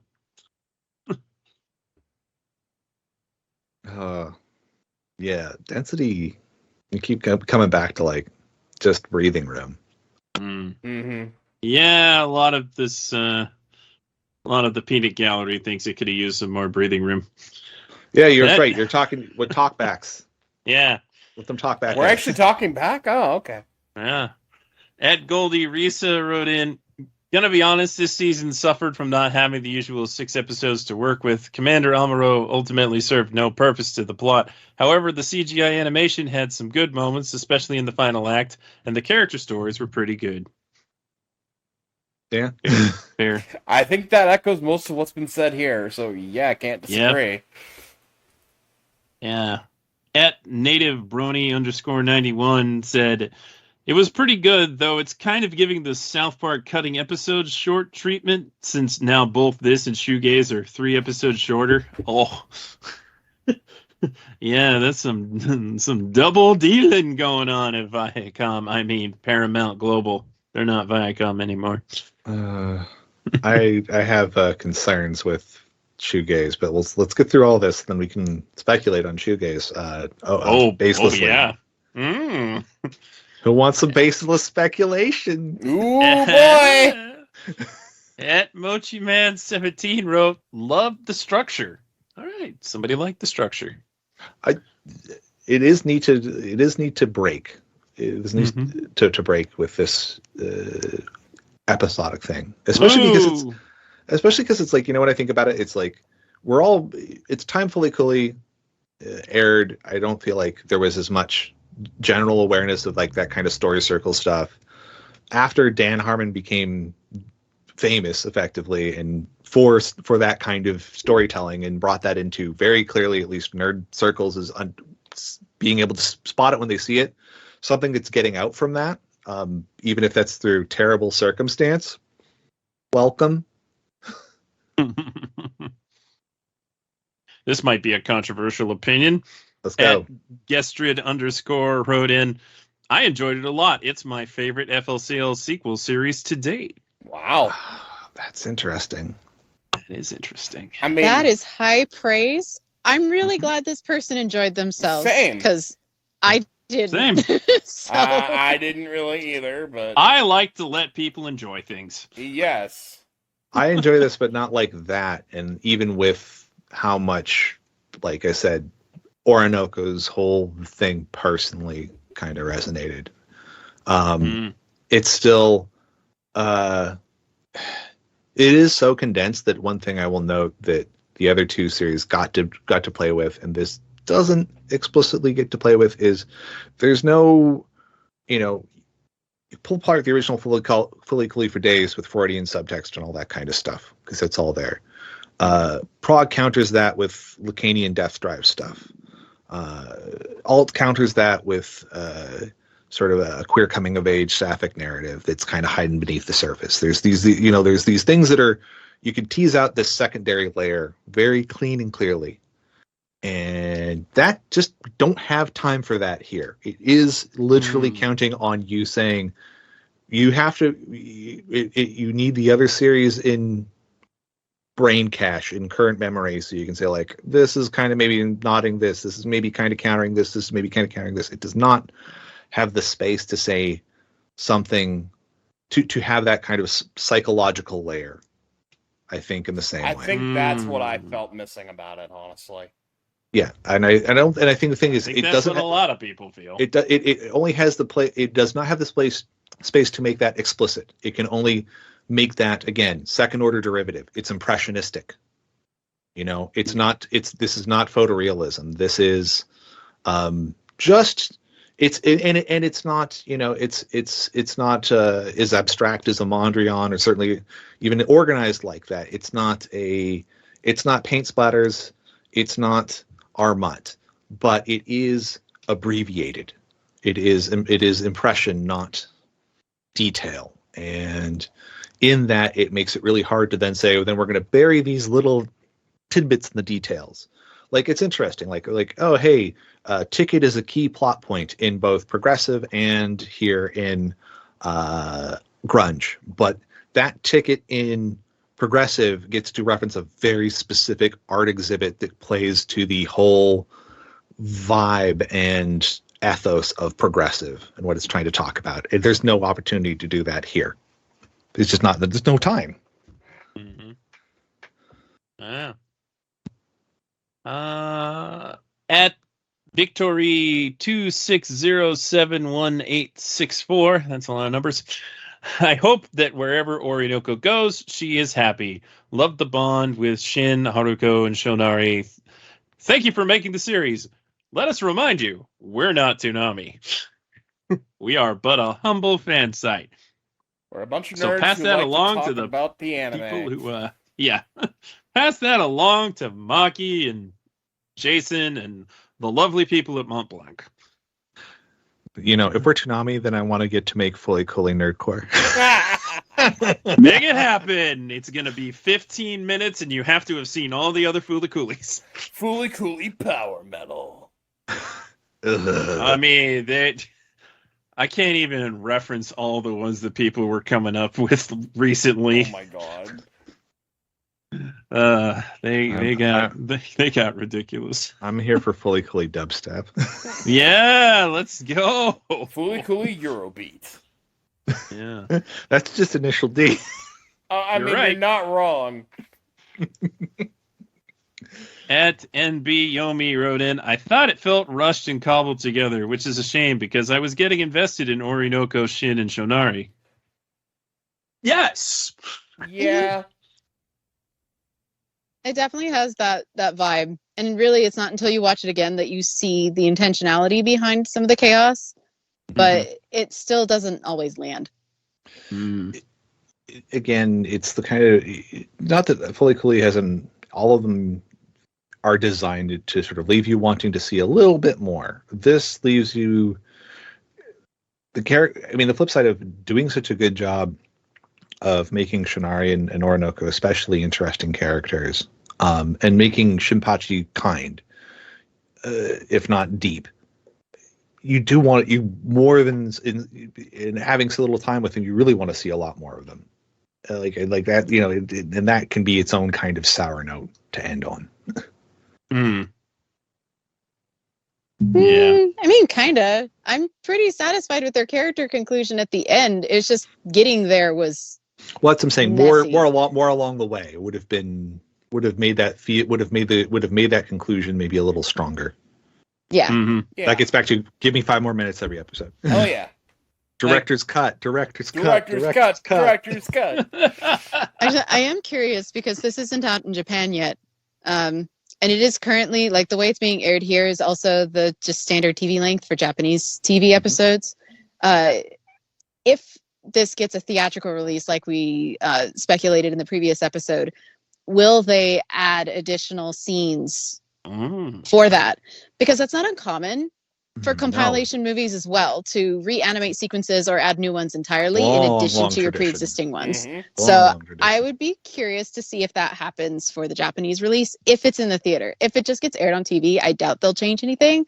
It'll probably just go on TV as is. I just don't know when I guess maybe it's something they throw on satellite, but I mean, certainly 2 random 3-episode chunks is how regimented Japanese TV is around the cores. Would be unusual. I think, yeah, either direct to video or direct to streaming or a theatrical run. And yeah, man, if they did a director's cut of this, like, there's an incredible amount of opportunity here in a director's cut to, like, tighten this the rest of the way up. Because I just noticed when watching through Means, the subtitled version versus watching the dub on Global, just the removal of ad breaks just makes it flow so much nicer that if the whole thing just played through, even if it doesn't get any other polish, and I think you don't do it unless you can put in a little extra polish, I bet it would be. I bet that would add quite. You know, that's probably like a letter grade hiding in there for anybody. That's probably a letter grade of improvement. Could be. Yeah, who knows? I mean, I saw that the character designer for this show tweeted out the other day that he's like, I'm the character designer. This show's not in Japan, so I can't watch it. So I'm really curious to see how they're going to actually release it in Japan. Because right now, it's a North American exclusive. Mm-hmm. It is going to air in the UK soon. Interesting. Hopefully they got to see the other Fully Coolly series before it ran on the air. I have no idea. All I know is I looked up, I actually searched Furikuri on Twitter because I wanted to see what some other impressions were in case this was a simulcast, because like Fena was a co-pro, but it was also a simulcast, right? And the amount of tweets that just said, the new Fooly Coolly is not in Japan.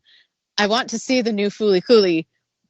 Why is it not in Japan? And I'm like, oh, okay, now I understand. This one is a different project. So I'm just really curious how that's going to play out for international release. Yeah, I mean, especially because it's not like Warner Brothers doesn't. I mean, there's Warner Brothers Japan. I recall in some ways composed of old Genuine and Pioneer stuff. There's possibly just direct distribution there, but on the other hand, maybe it's still also technically IG's property, so they have probably inside of Japan whatever kind of path they want to take with release that they think will provide the most bang for buck in that market. So I'll be like I said, I'm really curious to see what that looks like, and boy, if it's different, I'll just have to watch it another 3 times. At Inconceiva Man, I think I said that right. It's like Inconceive and then Va Man, and I don't know. It suffered most with the CGI being jarring and distracting at best. Also short, making it feel rushed. Yeah. I'm kind of... There are a lot of times when I thought the CGI was more than serviceable, even good, but yeah, there were definitely moments. And at Toonami home base is the opposite of that other gents, and saying, okay, finale to my least favorite season of the entire FLCL franchise. Episode 3 gets a 6 out of 10, while the series as a whole gets a 6.5 out of 10. Wow. Brownie face. That's a pretty generous scoring for the worst sequel. Yeah, I mean, obviously the original is a 10, and then probably the others are like, what, 8 or 9? Yeah, the problem is it's all IGN video game scoring, so like a 6 out of 10 is actually a sane person's 0. But since since an 8.5 out of 10 is life ruining by modern review standards, clearly 6 out of 10 must be the worst thing ever. See, I always go by 5 is average. Yeah. No, Yeah, I think it's same. a lot healthier. It's why a lot healthier.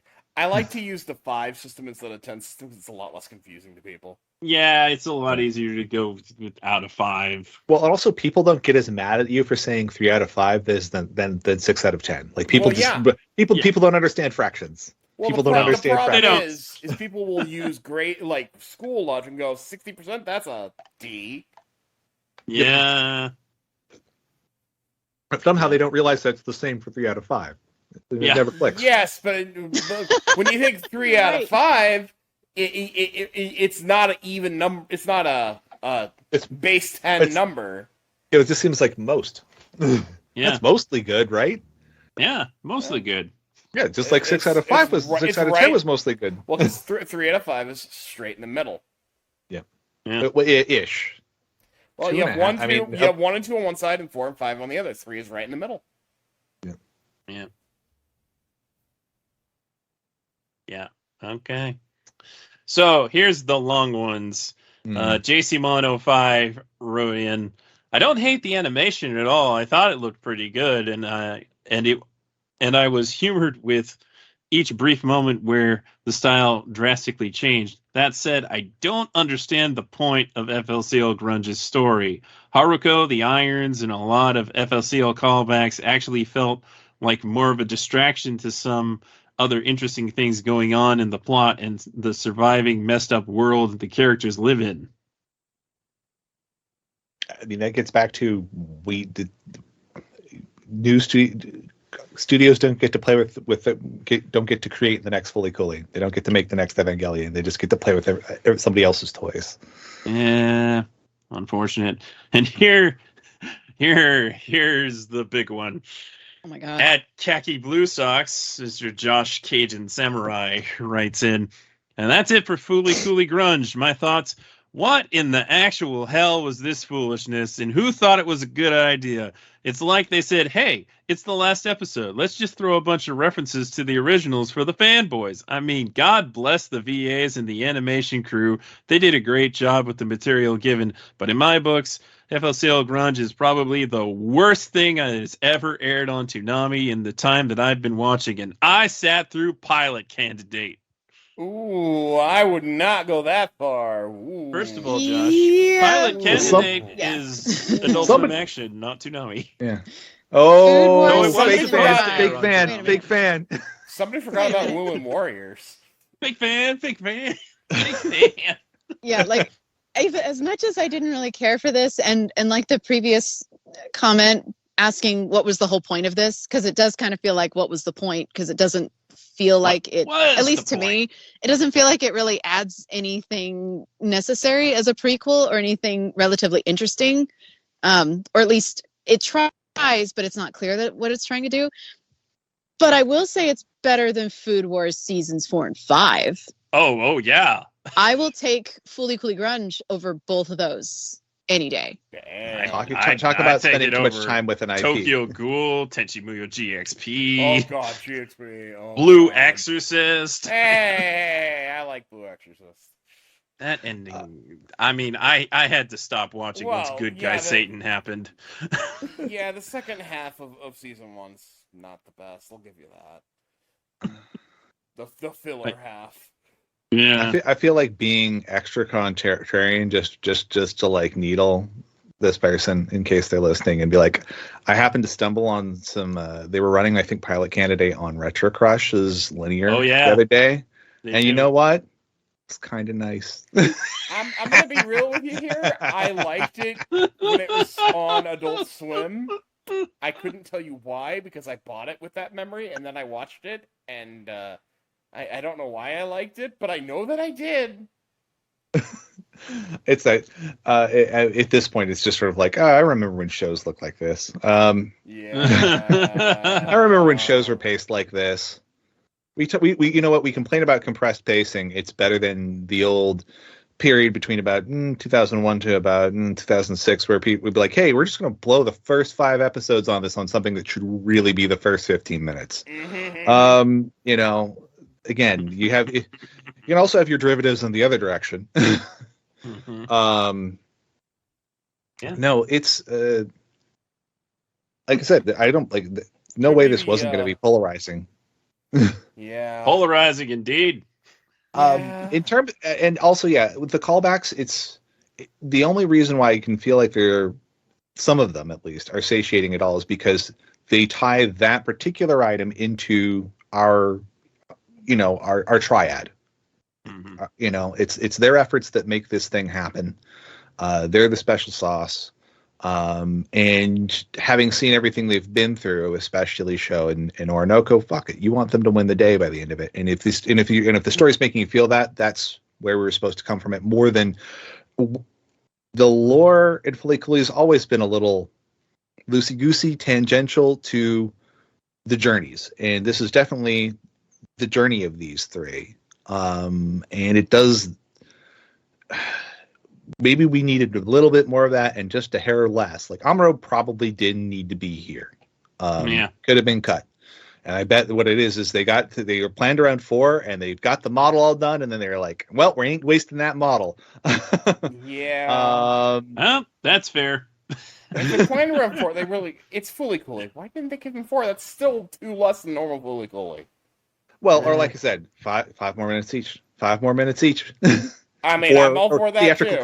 Theatrical cut. There we go. Like the thing that bothers me. Wait. What's the director's name? Hold up. You know where I'm going with this, but I've got to say it. All right. You gotta let me do it. Oh, come on. Hitoshi Takekiyo is the director. Release the Takekiyo cut.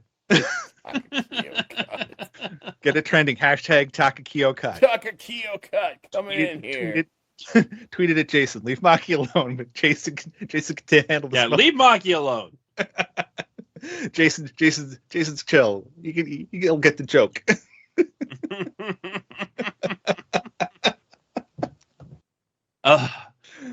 Jason retweeted somebody's review that gave it a 10 out of 10. Just the first episode, and I'm like, I wish I could see what you saw. Well, I mean, look, that's Jason's job. That's Jason's job.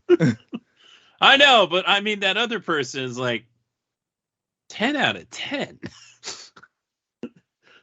In what universe?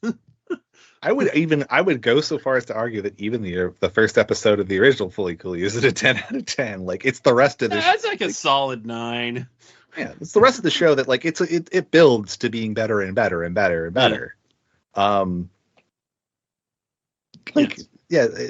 Not like no, man. I'm trying to think of shows that really have 10 out of 10 first episodes versus where they end up, and that's pretty like a 10 out of 10 first episode's pretty rare. Yeah, and that's usually go for it. Darling in the Franxx had a really excellent first episode. I don't know. Except it tanked. It tanked as it went on. It did. It gave me so much hope, and it was such a good first episode. I feel and then that it pain. crashed and burned really early too. Huh. You know, Well, I you know, managed to finish that one just out of sheer force of will, but you are not wrong. I literally only finished it because I was listening to Ancast at the same time, and it was fun to kind of hate watch along with them. And it was also kind of a light season, and I was had just moved into my house not too long ago, so it's just kind of like that had kind of settled to the point where it's like I'll start watching some anime again because I'm not in the middle of like chasing a bunch of other stuff and trying to like move. And that was I remember it fondly for that. I like the general in abstract. Like I can see why everyone's all like likes their 02 merch and all that stuff, because in abstract it's this nice the feel is kind of yeah, but yeah, it's a crap show. It's a terrible fucking show. It somehow manages to be like misogynist Evangelion with itself quoting Fully Cooley visually with giant hands and shit. It steals left and right and says nothing by it. So maybe that's the other thing. It's like I've seen plenty of other works whose enjoyment probably hinges on its referentiality, and it added nothing and just reminded you of better stuff. At least all the referentiality here in Grunge reminds me of stuff I also enjoy, but it helps me enjoy this other thing. So it's complex, it's not accessible, but it's still harmonious, which I suppose is a pretty Grunge thing. I just feel for Shonari, man. He's got to be like a rock vampire now. Like, what kind of life? I think that's sick, because he is going to single-handedly clean that town up. He will be the vigilante. And no more bodies in the river. That's a waste. Right. No more bodies in the ocean. He's gonna drink them dry. Juice. Oh my god. It literally is that Aqua Cheetah in the first episode. Juice. Jesus. Oh, that's it. No, we can't top that. Sorry, we don't get to speculate about shoegaze now. No, we got it. I'm so excited for boring adult Kana. I'm so excited. That terrifies me. It could go so badly. It can go so badly. But like that is such a double-edged sword to do the first really, really, really explicit Fully Cooley sequel.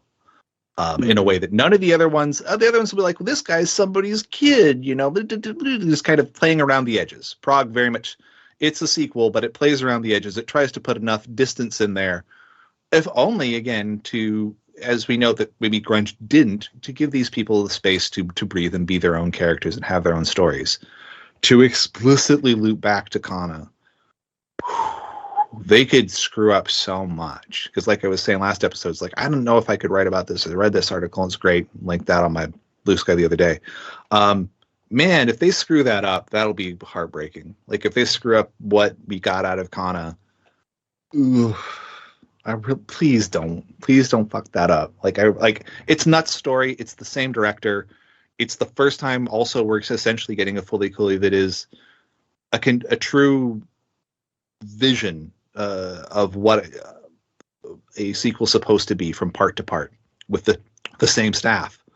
But I think that would be, even if it were otherwise technically adapt and even told a good story, if they managed to ruin prior characters by it. Because then like that show that you did love is actually now like, well, that's really not the whole thing. There's this other thing that like really just steps all over it. In a way that's, you can't write off as someone having lost their touch or handing off to a different creative staff or anything else. Just literally, that person you thought was sharp sucks. That would that'd be so bad. I would say you gotta have faith. Yeah, I mean, if anyone's earned it, like I mean, I would to be fair, if this had been a Prague sequel and we were getting adult Hidomi, I'd be just as worried and just as curious and just as much willing to trust the same. And it was the same director and production staff, I'd be just as willing to trust them and to try it. But I would also be keenly aware of how easy it is to let that implode. Mm-hmm. Yeah. Celia, you're going to have to watch Alternative, otherwise... Yeah. You actually look... Of the two, it's the better one to watch, so you're in good hands. Well, that's good to hear, at least. If nothing else, it's a pretty decent Yashike. I enjoyed Haruko stirring up trouble every now and then. Progressive kind of annoyed me, but I was okay with it. This one really annoyed me. I like Progressive. You I mean liked Alternative. I did mean Alternative. I really liked Alternative. It was fun. Has a minor issue at the end. Oh, I say minor, but yeah, that ending. That ending is a problem, but maybe this will help with that. That's why I'm worried. I'm not like, because I don't know if I have a problem with that ending. That's the part that gets me. It's like, I don't know if I wasn't upset with that. And then certainly seeing how other people have broken it down, the analysis on it, I'm like, yeah, okay, I get it. I get what they're going for here. I feel at the very least it was kind of rushed. Yep. The breathing room, again, and that gets back to what are you spending your time on, too, right? Do you need to show as much of this stuff plowing through the town? How much can you trust your audience to understand the context of a giant iron running through things, especially when we have seen it before? And you can safely assume they probably have too. How much does that just become we're animators, vexing and yada, versus we also need to be storytellers relaying. But yeah, no, it's such, you don't need to iron out the story. Yeah. Oh sometimes look, the wrinkles technically mean additional surface area for plot to stick to. Levels, layers, metaphors all day. This is why I enjoy doing this. This is why I'm here. It's like, yeah, I'll just keep fractally analyzing it because there's at least the meat's there on those bones. Man, I'm going to be really curious. It isn't. I mean, like I said, you're the one who's going to be running let me just pull up that word count real quick. What does it say here? Where was word count say here on the thing? Oh, yeah, but how many of those words are about Shin? Someone is more wordy than me. You're in trouble. Half of my edits come back from CJ. You put too much. 6,769 nice words. An asshole. No, I'd be curious to see what Shoegaze does. Is that a threat or a promise? It's both. It is both. Why not both? It can be both. Yeah. Here's the other thing with Shoegaze getting a second shot at it. Not that we can trust that any sort of projects will ever get additional chances now in modern Warner. What else are they going to be able to kind of eventually loop back to? Like if they ever mended bridges properly with Kazuya Saramaki and Kara, could we get theoretically a true Shin Fully Cooly out of Saramaki and Kara with this that is again a direct continuation if they so chose? Will they ever loop back to Prague? Because there's certainly enough people there to play with and characters who by the end of it you'd be like, okay, what kind of adults will these screwballs be? Which again, I have less of that question with Kana than the other folks. I mean, or put it this way, Kana, of all the people to bring back, I'd rather see literally everybody else. Everybody else is kind of, yeah. They've got because they already had kind of dreams and stuff to think about. Like seeing where they ended up, I'm not sure if it would make for good Fully Cooly, but it'd make for interesting stories. I think it's kind of interesting that it kind of ended up. I mean, the fact position that she does. The fact that she seems to be in the same sort of space cop job that we've seen many other people fall into in Fully Cooley is definitely a choice. Mm-hmm. Look, I just don't want to have to be, ACAB also means Kana. Oh. I mean, to be fair, it also means how go. And it just makes me think of like the lead girl on Psychopaths. Like, she looks enough like Kana. Celia, thoughts on shoegaze? Okay, so obviously I haven't seen this show that it's supposed to be a sequel to. Grunge does not give me confidence that shoegaze can accomplish telling a story in 3 episodes. I know it's a different team. I'm curious to see who is doing the screenplay, because right now the only credits that are available are the producers and the director. So I'm curious to see who's doing the screenplay and series composition. 3 episodes just feels too short. The thing that they seem to be doing here is they're kind of limiting their scope, because what I've heard of this series is they're focused on these 2 teenagers. One's kind of a typical boy, and the other is a more free-spirited girl, and they are barricading themselves in this tower to try and make the town change. And it could somehow affect the rest of the world, apparently, because of all that NO. Yeah, I don't know. I just kind of wonder if we really need this many sequels. Like, I know that sounds bad, but there's just a point where I'm like, will this be the end? Can this be the end? Like, do we really need 4 sequels to the 6-episode OVA that really, the way it ends, you don't need more, I guess? I felt that way with 2 and 3, so... Well, and especially because, okay, so what are you going to do to tie this back? Well, it's lore stuff, but the lore stuff was always just window dressing in the original series anyway. So it's like, well, we want to use the same window dressing to do other coming-of-age stories. It's like, well, why can't you just let them fucking tell their own story? Why can't you, and that gets, that's one of those things where it's like, again, as much as I'm enjoying this and reveling in picking it apart and all that, I would also enjoy doing that with like original series. Right? Yes, actually, original series. Like, I seriously kind of threw up in my mouth a little bit reading that article where Jason was comparing it to Marvel and Star Wars. And you're like, dog, no. Even you're constantly criticizing Marvel and Star Wars, Jason. Well, and also it's like, what's built for that, or at least has the history of it? Evangelion. Yes. You want to do that and just like completely have nonsensical things that literally use not just the setting, but the exact same chess pieces. I mean, characters.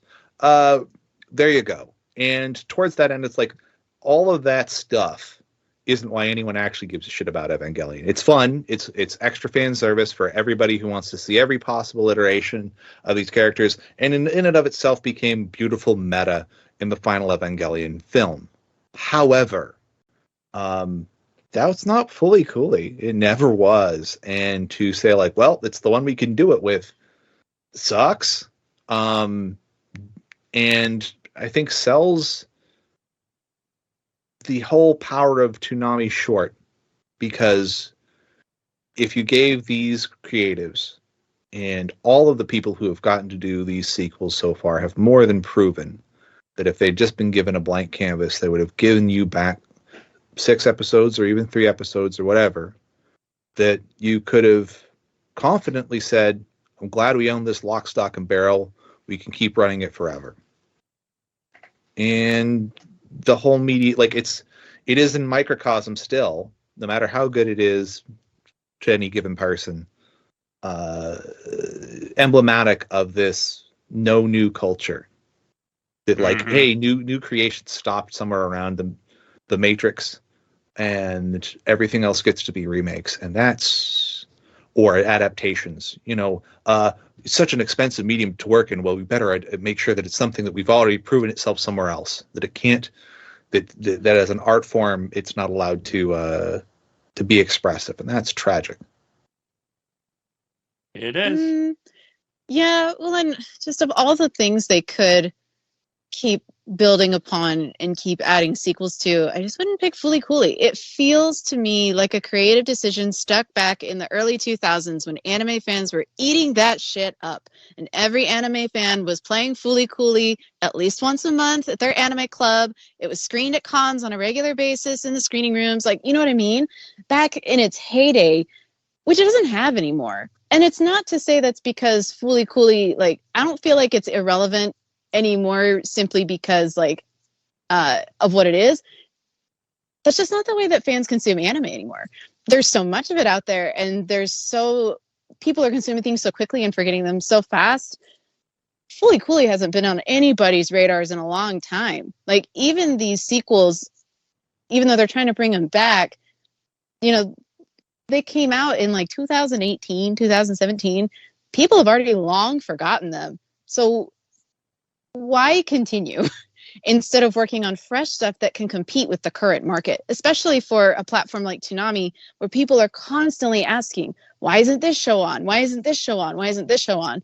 Well, Toonami may not be able to afford to license those shows, but maybe they could utilize their current budget and their connections with these studios to make something that can kind of compete with it in a way where they can say, well, we can't get you Spy Family, but it's not even, and that's this not really cool show that we could afford to produce, rather than a nostalgia trip from a property that very few people who are still watching Toonami really know or remember.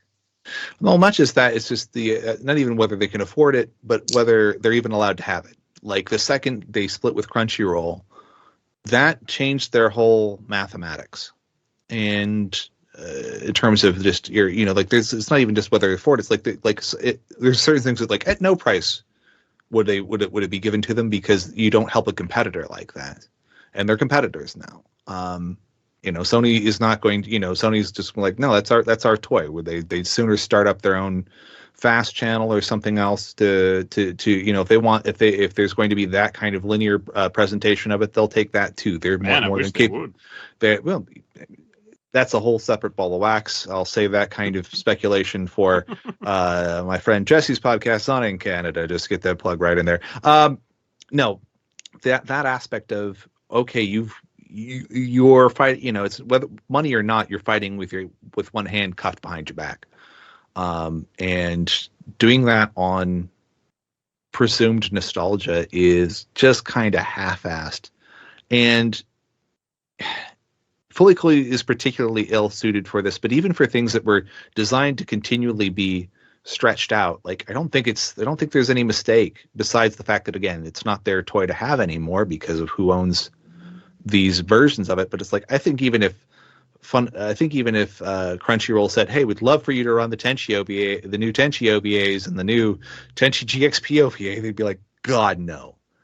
And they have to have, and if that's their reaction to something that was at one point seminal to the block and was part of what brought me into the block, was the original Run Tenchi stuff on there.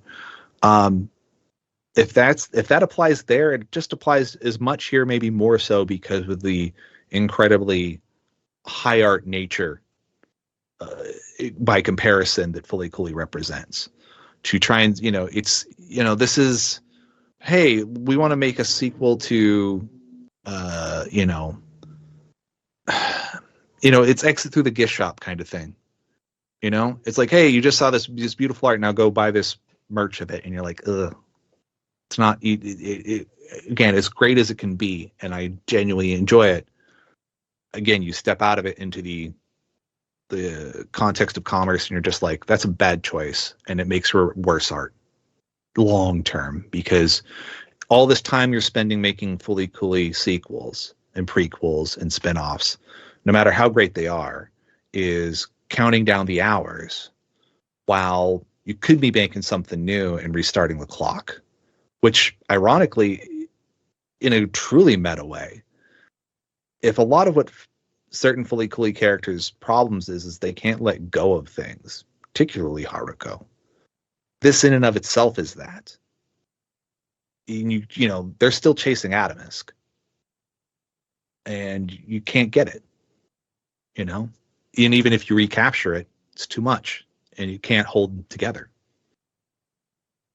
I don't know. Mm. Yeah. Gotta just wax poetic there for a second.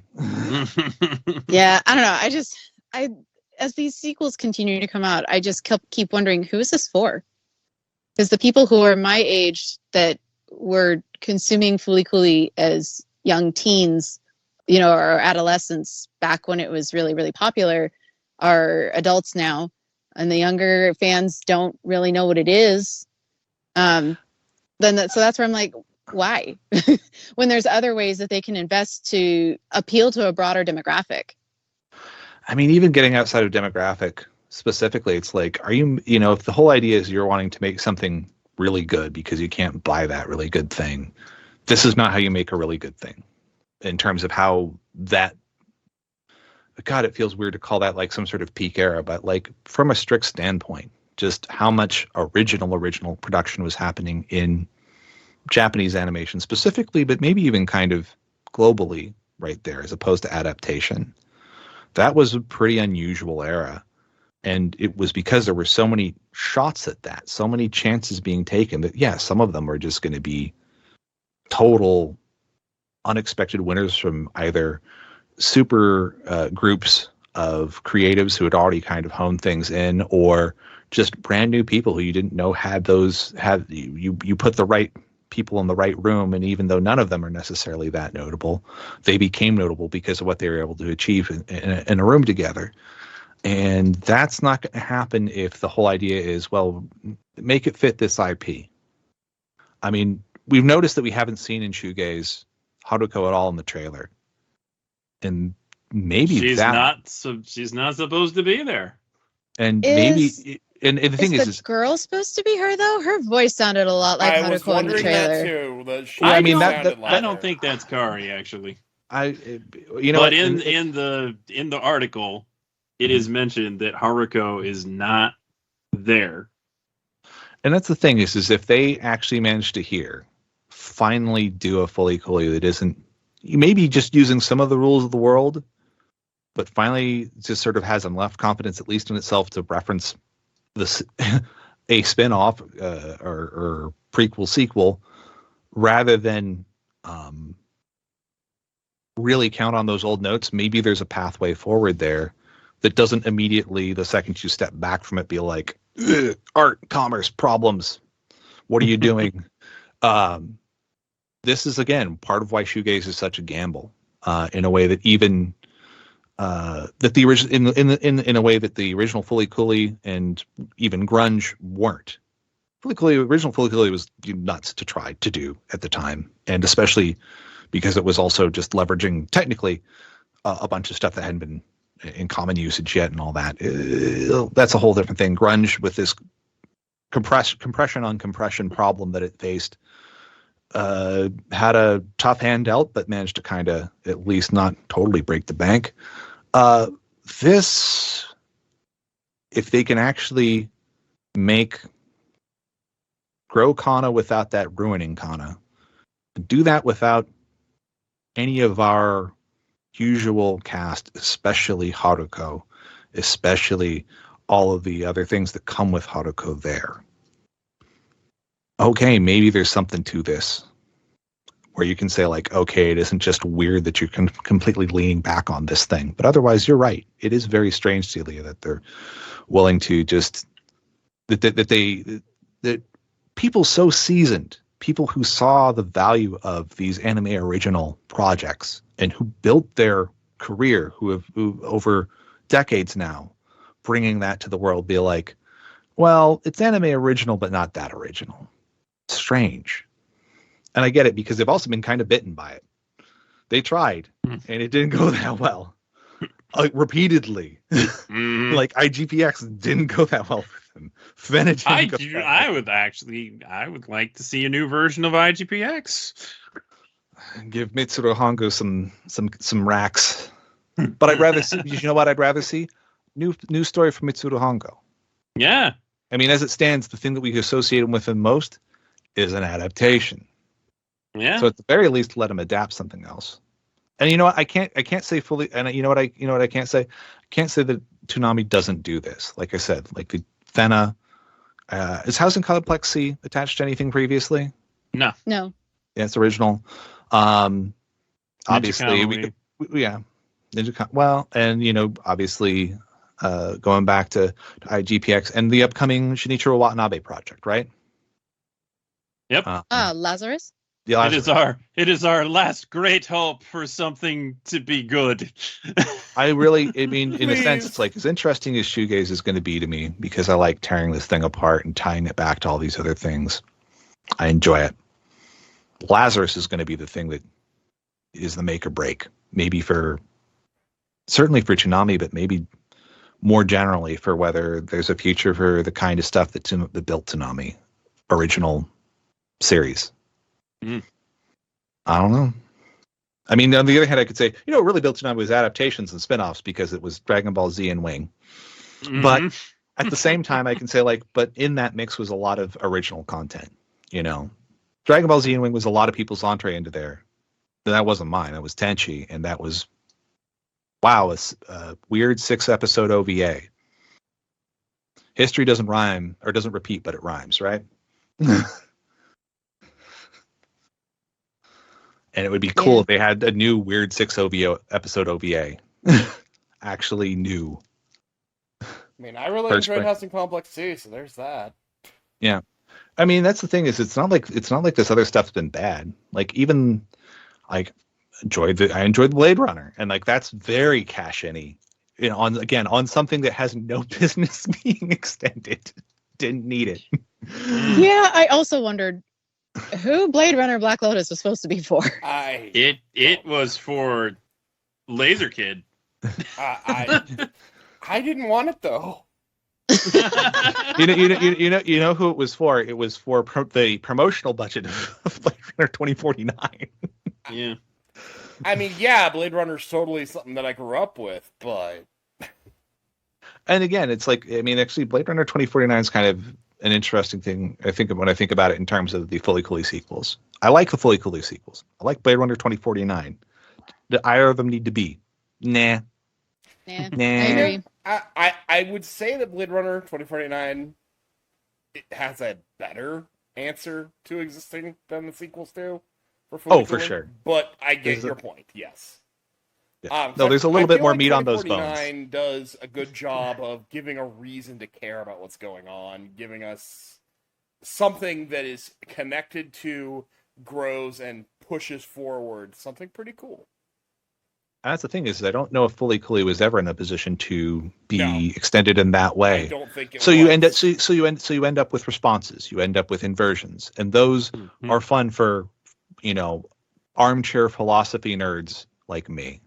Who the fuck wants to? That's not somebody flipping through channels on television.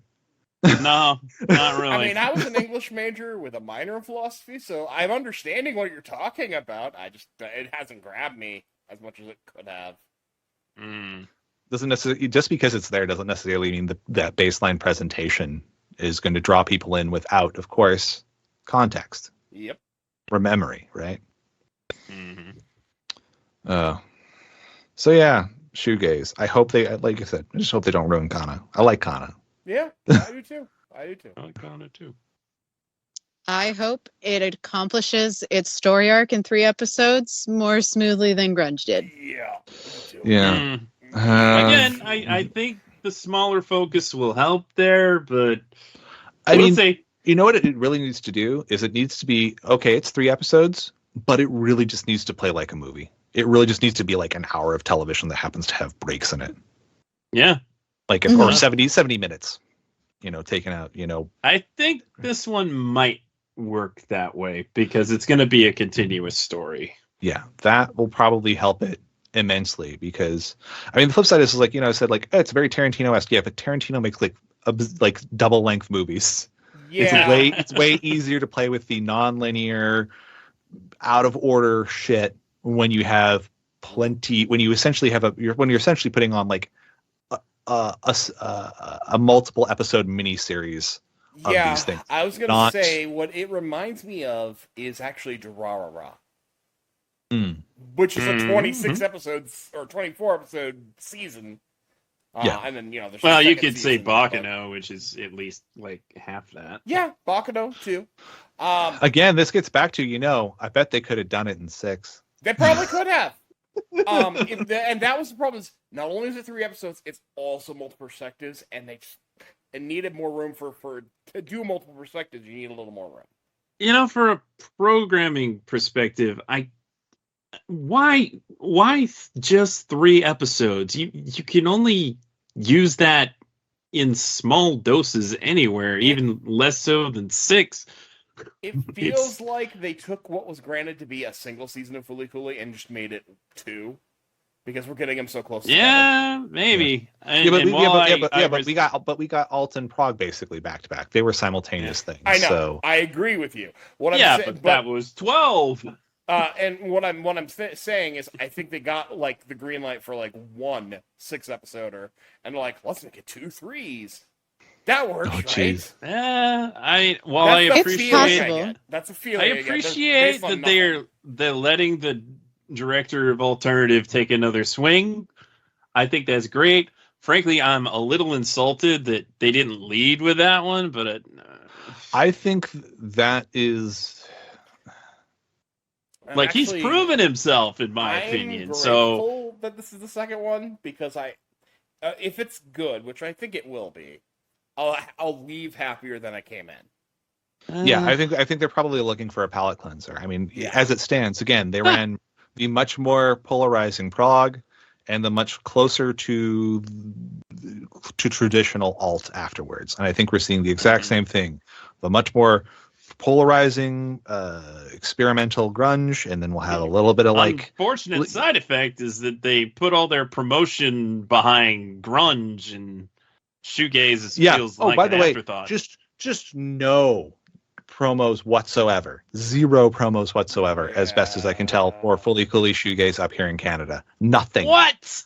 Yeah. Oh my gosh. Again, Jesse, who's on in Canada, has been trying to like scrub through, like record stuff and scrum through ads. And it's like, did you see? Like he's asking me, did you see anything? Like, unless it was so short that I missed it, no. Like, I mean, the to only be fair, promos that exist is like a pretty long one, and then the really short one where Tom and Sarah are talking. So that's obviously not going to air in Canada. I mean, what with considering all of the frigging ad breaks they've got up here with the airing, jamming a minute 30 in there isn't going to work, because that would be your whole ad break. Though you know what? That's something else. The thing that gets me is when they were showing off these shows at the at their panel at San Diego Comic-Con earlier this year. It's like they show Grunge, and they're like, Grunge is coming September 9th. I was like, and here's another upcoming Fooly Cooly. And we get a tease of shoegaze. That would give you no indication that is coming immediately soon. Immediately. When they announced on air that it was coming on September 30th, I was like, excuse me? First of all, what? This is only 3 episodes? 2? Excuse me? Like, if they actually have Uzumaki done, they should have slapped that in the middle of them and then spaced it out. No, you can't. You can't outrun Uzumaki in the mix of this. That thing's going to be, again, adaptation, letdown, but probably one of it. Like, seems certainly on pace to be the most visually impressive adaptation since like Akira. So, claim, but it's taken 4 years. I mean, it's taken 4 years, and every clip is just, it's that level of Junji Ito line work in motion. Like that's true. They have. I don't. As much as I would love to hear behind the scenes on however that was made, I can only imagine it's by grinding animators to dust. That seems, it just, every shot from that looks absolutely maddeningly complex and animated, because even all the background, like nothing's static. And that, even with every digital trick applied expertly to reduce work and overhead, is still a lot of work. And just working in a straight black and white with maybe some grayscale is it's a weird skill set. I like, speaking of Fully Cooley, like they talk about like how the manga scene with all of that rapid fire untranslatable dialogue was just, from an animation standpoint, hard as hell to do, because it hadn't been, absolutely taxing. Despite them being like, hey, we've got digital animation, this is going to help us out. And they're like, nope, this is just still a hard thing to pull off. And this is that, just constantly and in full motion. Yeah. Yeah. Yeah, I suppose. But yeah, I don't know. Like I said, we'll see what happens with Shoegaze. Celia, do you think you're going to be able to get alt in before next weekend? Nope. Oh boy. Yeah. Nope, definitely not. I have to watch Bubblegum Crisis first. That is absolutely actually more important. Oh yeah. Yeah. Actually, I'm sure if Adrian is listening to this episode right now, I am long overdue to actually have watched it, because he got it for me like I think a year or two ago at this point. So that's next. I just finished Nana, and now I need to watch Bubblegum Crisis. So I probably will not fit another Fully Cooley sequel in before Shoegaze starts airing. That's only 6 wafer thin episodes. And they're not, they go down easy. They're Here's pretty the easy thing, though. watching. Like, I watched Grunge because it didn't have any connection to the previous ones, but I already knew when those other sequels were announced and when they came out, I was like, I'm not invested. I really only like the original Fully Cooley because I like the people who worked on it, and I like their art. Not because I have any sort of attachment to the characters or the themes or anything like that.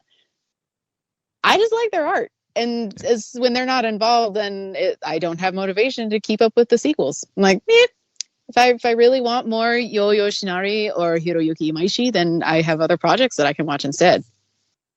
You do. Yeah. I will say for episode 3, they did kind of echo some of that stylistic stuff that Imaishi and Yoshinari did in Fully Cooley and in Evangelion. The star-shaped explosions made me very happy. And they tried, and it worked. Yeah. Well, and they kind of got another little Imaishi. I would argue they got another little Imaishi reference, if not jab, in there with how it ends, because obviously Imaishi recently did the Edge Runners anime, and it ends rather bleakly with a girl with a dip-dyed haircut in outer space, and she's the only one of her friends who made it. And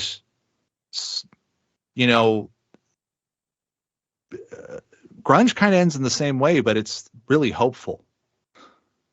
And that when that clicked for me, I'm like, man, it's kind of like I have no idea if they intended that, but as a inversion of how Edge Runners concludes, I was like, that's neat. It's kind of neat.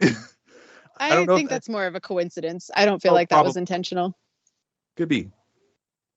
Especially because Orinoko really sticks out as the one character that doesn't really fit in with the rest of the character designs. Like, really, if we're looking at consistency in the character designs, Haruko should really be the only one that has these bright, zany colors. Because even in the original Fully Cooley, when you had characters with crazy hair, I forget now what's his classmate with the purple hair. She had purple hair, right? That's not a normal color. Mamimi had this reddish pink thing going on, but they were very muted. Orinoko's hair is neon. Yeah. It's a little too much. It should really be muted. And that's where I half joked when I said she looks like an Ila Kushinov character, but she does. She has the same haircut, the same glasses style, the same color palette as one of his illustrations. You are correct. It's literally just the girl he draws all the time. And it made her kind of stick out like a sore thumb with everyone else. If her colors had been just a bit more muted, I think it would have worked. She was a little too neon. Yeah, it is a little hard to take her completely seriously when these important things are happening and she's just really neon. Yeah. But oh well. I mean, that was a creative choice. They did it. And I mean, I don't think it was necessarily a poor choice because she still looked good. It was just where I'm like, yeah, I really like you that belong in shot the when show. she's looking up to the sky and you see the little tear.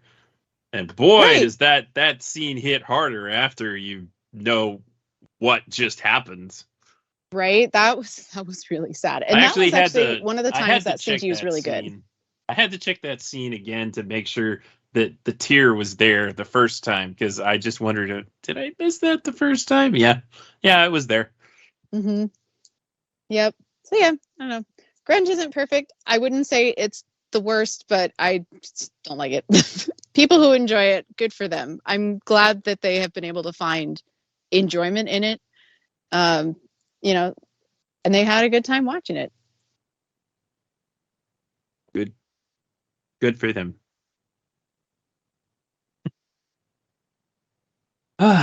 Well, we've been at this for 2.5 hours. I'm definitely not adding another segment to this podcast. Oh, yeah, I'm gonna have to wrap this up like it's a one. So, if you have any additional thoughts on Fooly Cooly Grunge, you can email us at podcast@toonamifaithful.com. Follow us on Facebook.com/Toonami Faithful Podcast and on Twitter @Toonami Podcast. You can listen to the podcast on just about everything, including Apple Podcasts, Castbox, Deezer, Google Podcasts, iHeartRadio, Overcast, Podbay, Podbean, Podcast Addict, Radio.com, Spotify, and the TuneIn app. And you can find every episode of the podcast to stream online at SoundCloud.com/Toonami Faithful Podcast and get the latest news by following @Toonami News on Twitter and read the news, views, and reviews on ToonamiFaithful.com, including, hopefully, a 6,000 plus something from Karl. Let's be real. It's probably going to be like 7,000 by the time you're done. No, it's done. Oh, it's done. All right. It's done. So please look forward to Karl's thesis on Fooly Cooly Grunge. It's going to be published on the site. Fun. Usually when I send something to CJ, he's like, can you expand upon that? I honestly want to send it to him and say, tell him to cut it down. He always tells me to cut my stuff down, so, yeah. Oh. I have a tendency to ramble. Well, we'll see. But either way, you can get the unabridged version on Karl's blog at some point. Oh, Director's cut. Director's cut.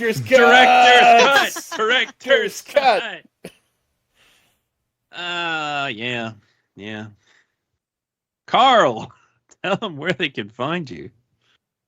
You can find me, as always, at karlolson.com, where I blog very intermittently, but obviously very long-windedly when I really put my whole foot in it. Also, you can, of course, listen to my music at alterclassroom.com and on Alterclassroom on any major streaming service. Please run the numbers up because these Instagram plays are worth nothing. 58,000 plays, and it's 2 cents. So please go for it. And other than that, and I just obviously released a radio edit version of Nurse Hellow's complete discography. Please run that up on Spotify just so that it can start to be looped in on all of these streaming services and so on. So thank you. All right. Celia, where can they find you? You can find me on Twitter @PlanetsTwinkle and on Facebook @Celia Rose Cosplay. Laser, tell them where they can find you. You can find me on Twitter @LaserKid Prime. You can find my Toonami Focus editorials right here on Toonami Faithful. And you can find me guesting over on V-Lord's Cavalcade of Podcasts that I memed into the name into existence of the V-Lord podcast universe. And you can find me on Twitter at Sketch1984 and also on Blue Sky at Sketch1984. Well, we hope you enjoyed this dissertation on Fooly Cooly Grunge, episode 3, and also the rest of this 3 episodes. And yeah, we talked a long time, but we hope you enjoyed it. I think we all enjoyed being here. Yeah. Right? Right? Oh yeah, this was a look. great discussion. Absolutely. Look, I was the one that made everyone miserable by talking too much. So No. You stop me from talking too much because that's usually me that does that. I'm glad to have taken over momentarily. Let's not make this a regular thing. Sketch, maybe I should just come back for like the end of like Shoegaze. Yeah, actually, you know what? No, I enjoyed bouncing off you, man. It was interesting. Yeah, it was fun. It was. I figured it'd be good if we shuffled the lineup a little bit. There were some folks that wanted to talk about grunge, but we couldn't work it out. So I told them, well, there's Shoegaze. Try and get Jesse on to talk shoegaze if you can. I think he'd be an interesting guy to talk to. He's certainly familiar with all the works, but definitely a different perspective than mine. That's why he has me to bounce off of on his podcast. Yeah, but he told me to ask you. Because he knows I'm the guy.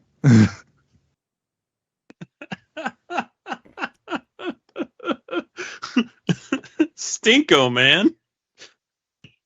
I want to be the guy. I'm the guy.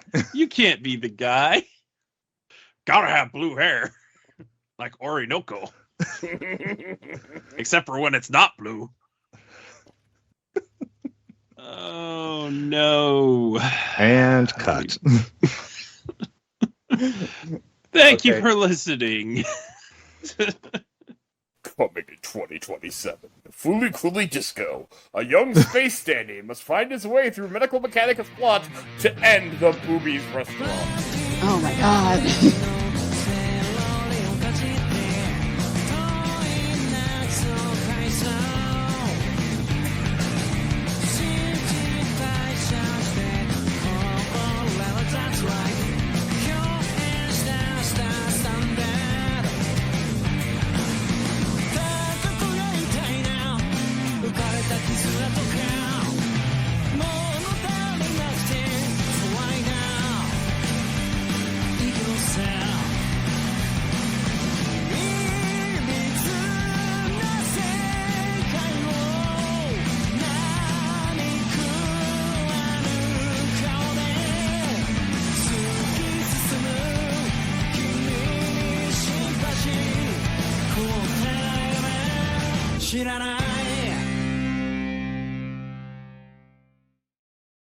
Trick or treat.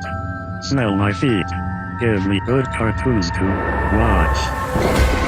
Every weekday at 5 we're giving you a relaxing nostalgia hole to climb into and forget about any troubles. Alright, who wants a taste? And this month it's getting a little spooky around here. Something wicked this way comes! Look out!